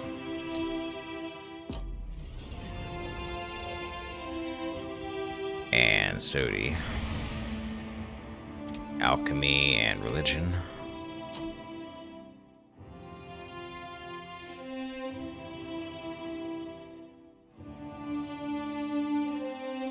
Revive the Fallen. Grants fallen friends a second chance, reviving unconscious allies in the area of effect and restoring a small amount of their health. 50 health. That's not a ton, but it's better than nothing. Searing Seal. Bursts in flames and enemy comes in contact with it. Litany for the Spirit grants a single target the acute inspiration for a moderate duration.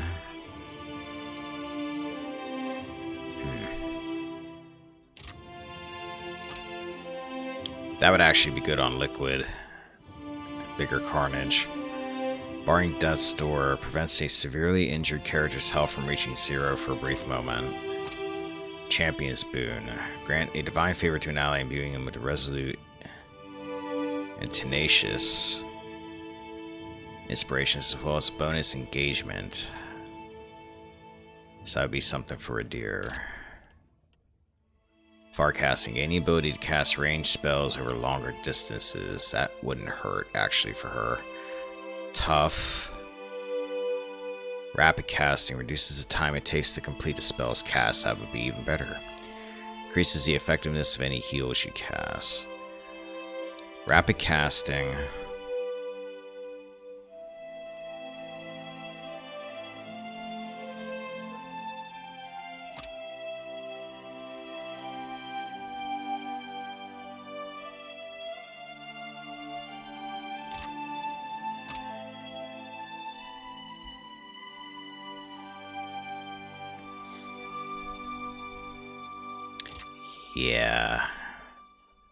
Yeah, let's go with Revive. I'm gonna get another ability when she levels up again. I might get Champion's Boon with it. But reviving wouldn't hurt.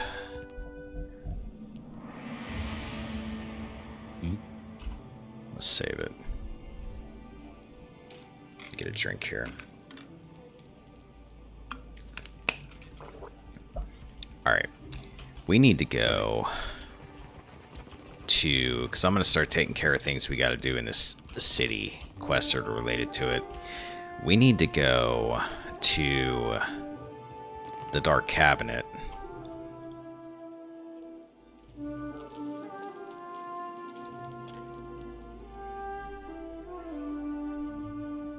Because you said there was a sidekick or somebody there.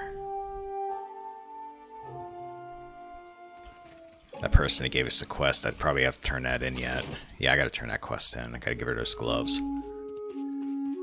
So let's head there and knock that out while I'm thinking about it.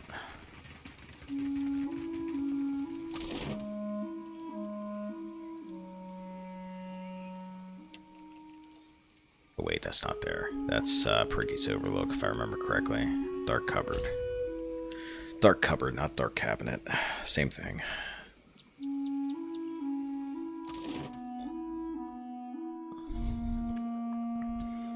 One less thing on the list I gotta scroll through when I'm trying to figure out what's going on with all that other stuff.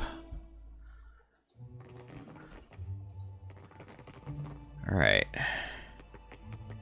You're back. Kue, any news? Vicina leans in close. I took care of Berteno's debt with Hamuto Stonehill. You are willing to put up all that money? One of her eyes narrows on you. What of the gloves? What happened to them? I have them right here for you. She accepts the gloves with a grateful sigh. At least I know Arkemir won't feed me to the imps. She folds the gloves with care and stows them away. Take your discount as well. If the cupboard doesn't make its goals, so be it. You don't seem very happy here. Why not voyage with me for a change? Sighing, Vicina leans her weight on the countertop and surveys her surroundings. Madiko, I fought so hard to get here, but I won't miss a splinter of this place. Though she doesn't raise her voice, she pounds the countertop as if she had. Hey, imp! I quit. For what it is worth, I have not enjoyed a moment of our time together. Well, that's not very nice. Huh? Make Master angry. Arkemir will grow a turnip in nasty Vicina's mouth. The imp looks ready to say more, but hesitates. Be safe. Many horrors out there. His tone softening, his eyes downcast, the imp gestures dismissively towards the door, offering no further elaboration. Agrasima, I think. Torres. Vicina gives the imp a quizzical look. Wherever you're headed, it can't be worse than here. Smiling a little, she flashes you a casual salute. Alright, you are a wizard. I already have a wizard, so I'm thinking about making you a multi-class. Tenwin, should I make her a sorcerer? Okay, I was gonna ask you. Sorcerer or lore master? We'll go sorcerer, I'll let you choose. Looks like I have space for one more person. Accept.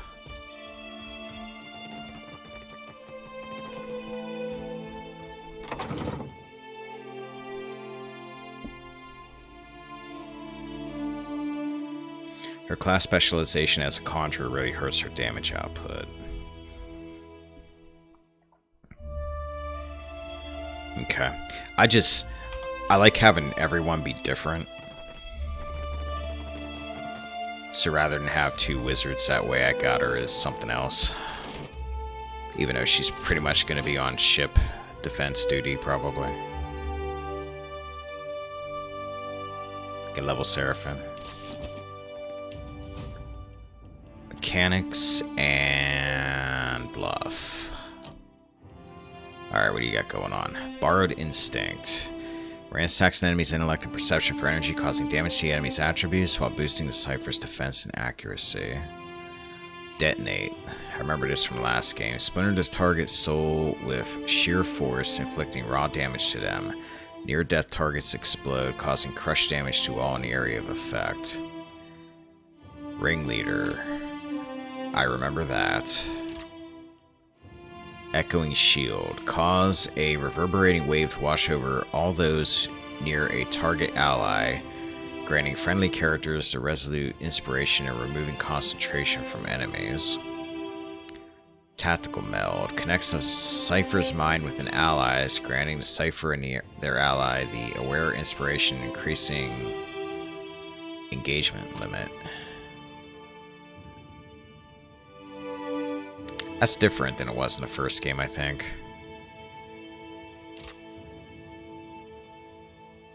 Cypher begins combat with additional focus. Reduces the time it takes to complete a spell. Brutal Backlash.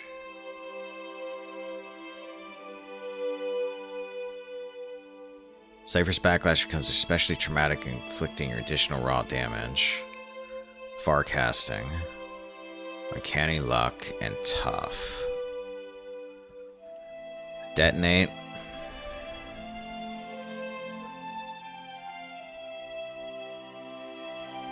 Ringleader.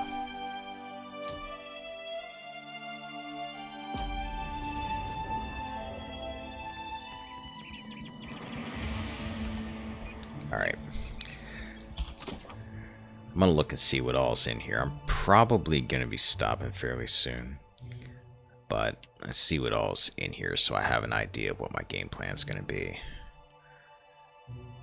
Okay, that's the main quest. We need to go to Hasongo. Beast of Winter, that's Red Skulls. We ain't worrying about that right now. That's DLC, actually.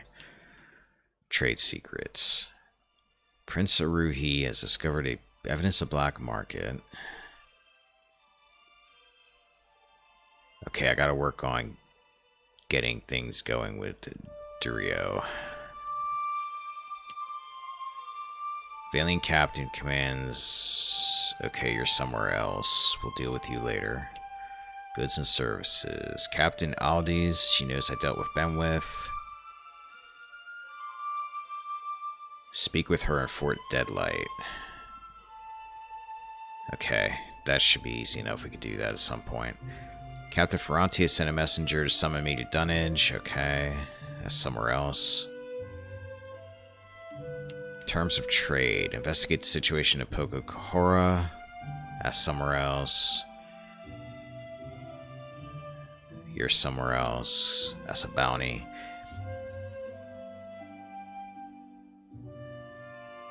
Animasters at the Sacred Stair have been using Luminous Adra in a variety of strange experiments that are in need of volunteers.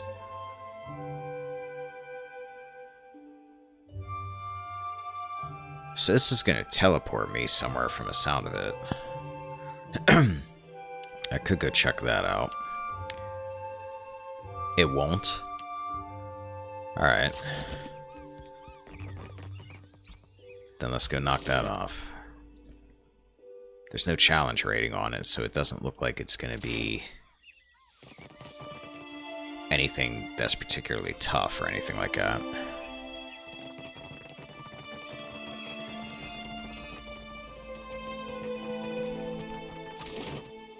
Alright, that's at the Sacred Stair. Sweet.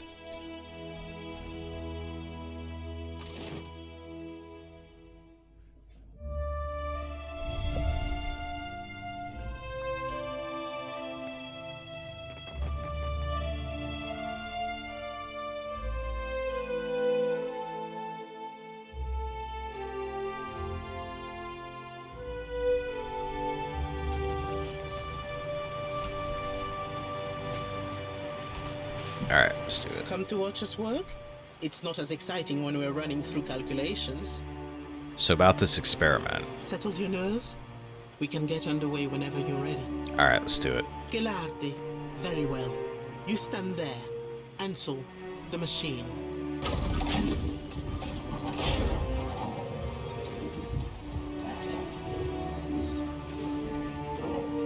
All right, Watcher.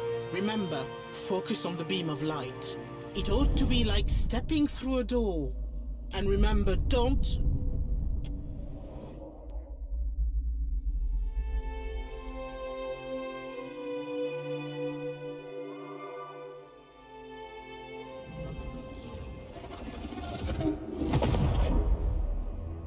We actually here, Cap? Or do we just think we be? Find a way back to the physical realm.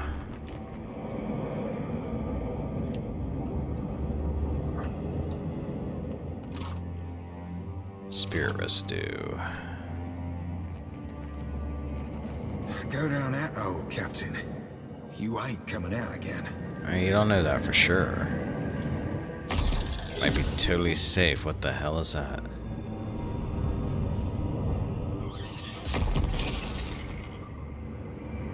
Oh, you're an enemy. Scourging Blight.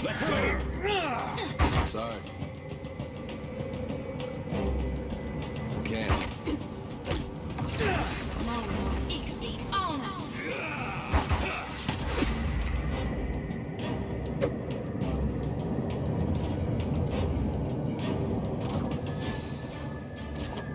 Alright, that was easier than what I was dealing with before.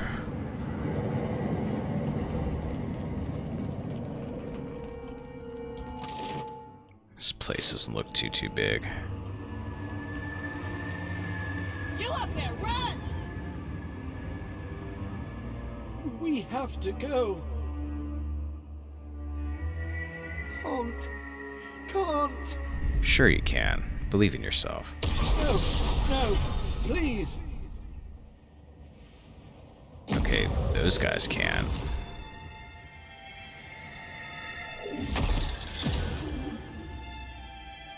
Help.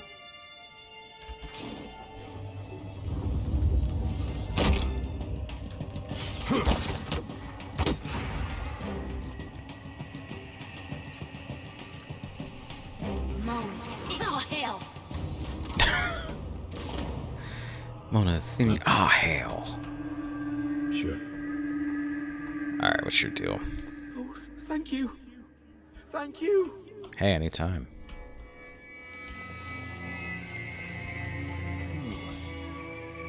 Yourself a look at that, mate.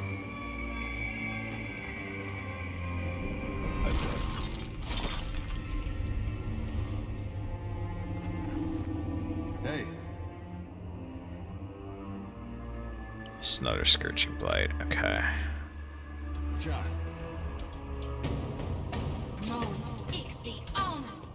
Ooh, what the hell is that thing?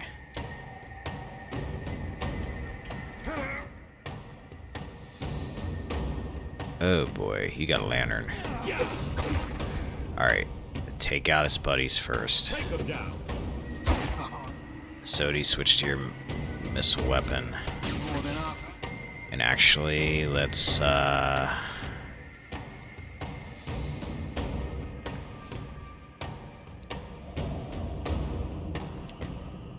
shoot, I need you up close for that. Come up here.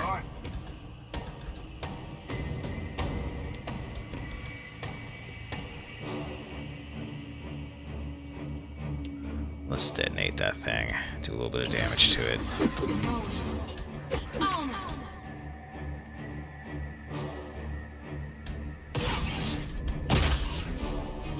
Alright, Liquid.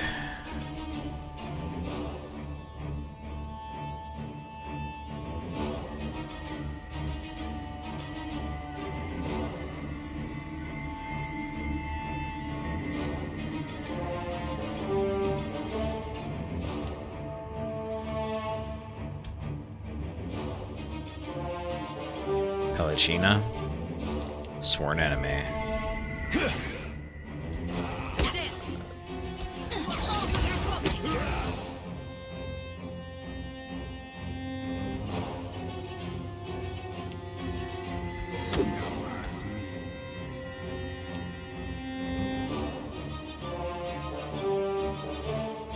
Sodi, where are you at? You're right there.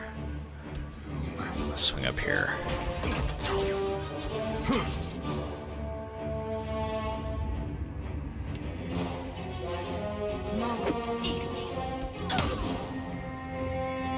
Ooh, you have a lot of hit points.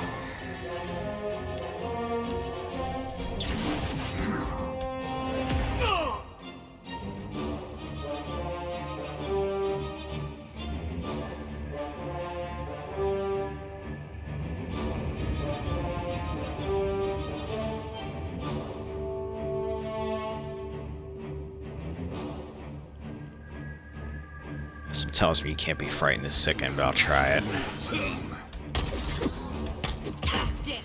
Sodi.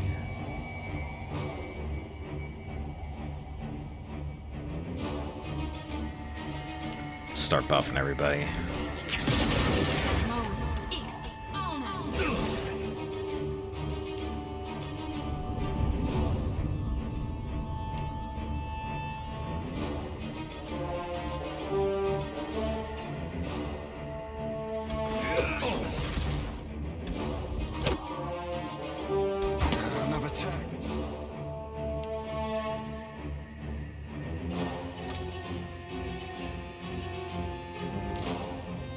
How big's the area effect on this?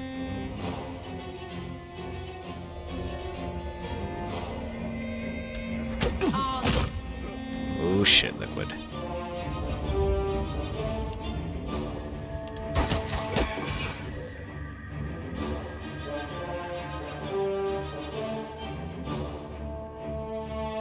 Crushing blow. Pellicina. Lay on hands. A deer. I suppose you can mule kick this guy. Come on. Another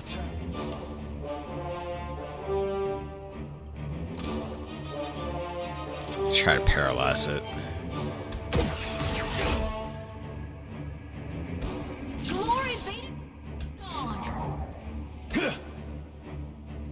Sodi, what else you got up your sleeve here? Yeah, okay, do that.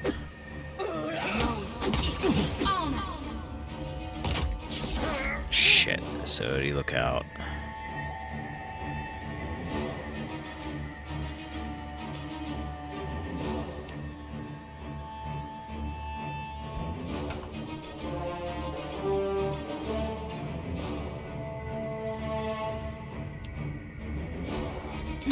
Another turret cap.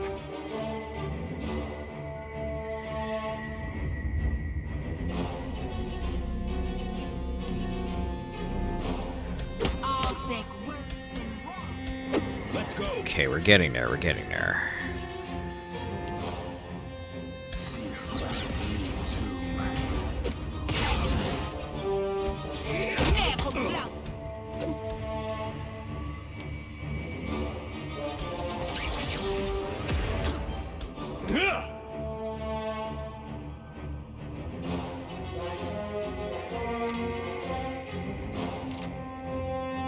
Devotions for the Faithful. An old favorite.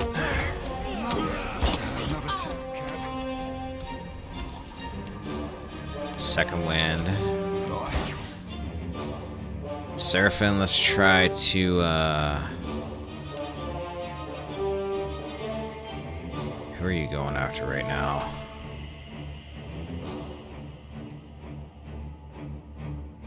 Nah, screw that. Let's try to detonate it again. Another tag, Cap. There we go. That worked.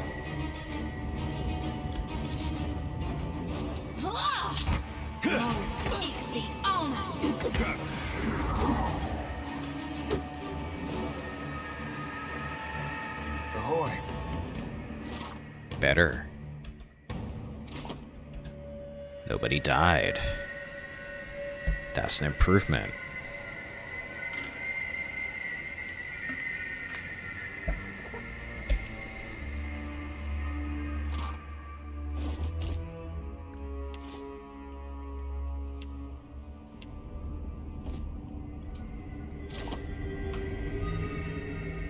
Captain? Never did check up here with Sis.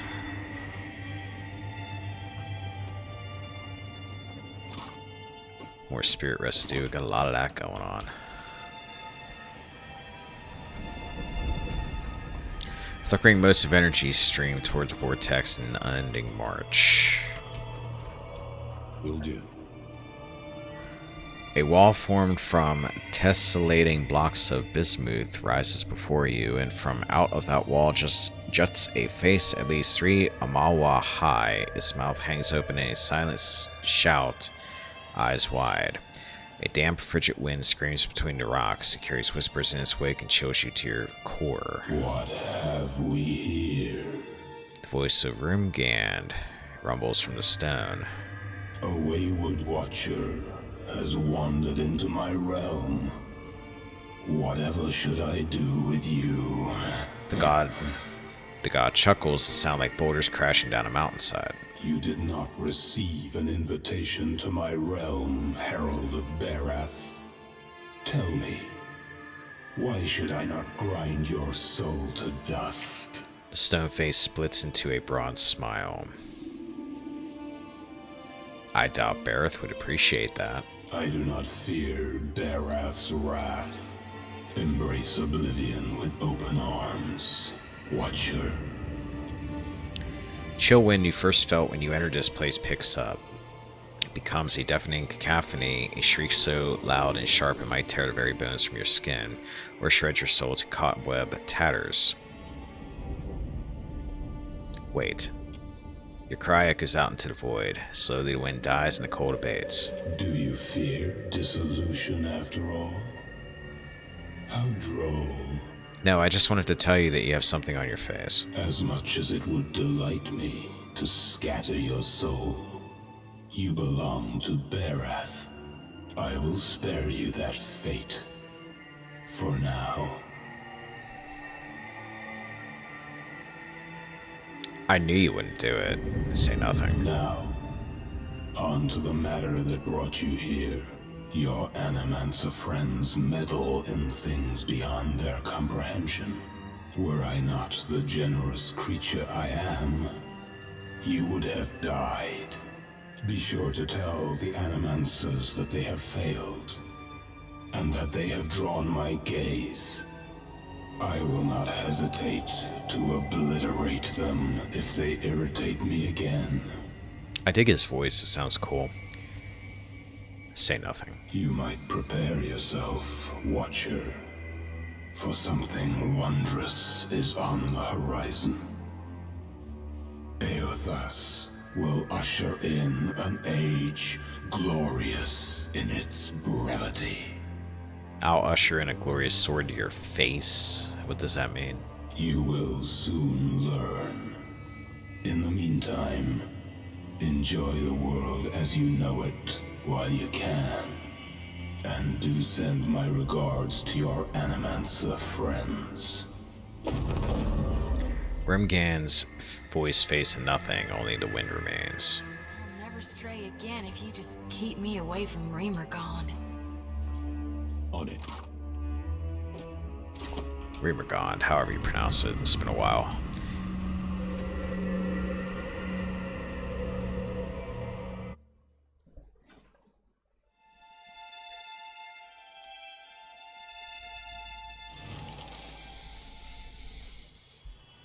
Watcher, can you hear me? You raise your head to find yourself surrounded by anxious faces. Flan withdraws a finger currently prodding at your temple and nearly stumbles backwards. Oh, thank the gods. Thank Helia.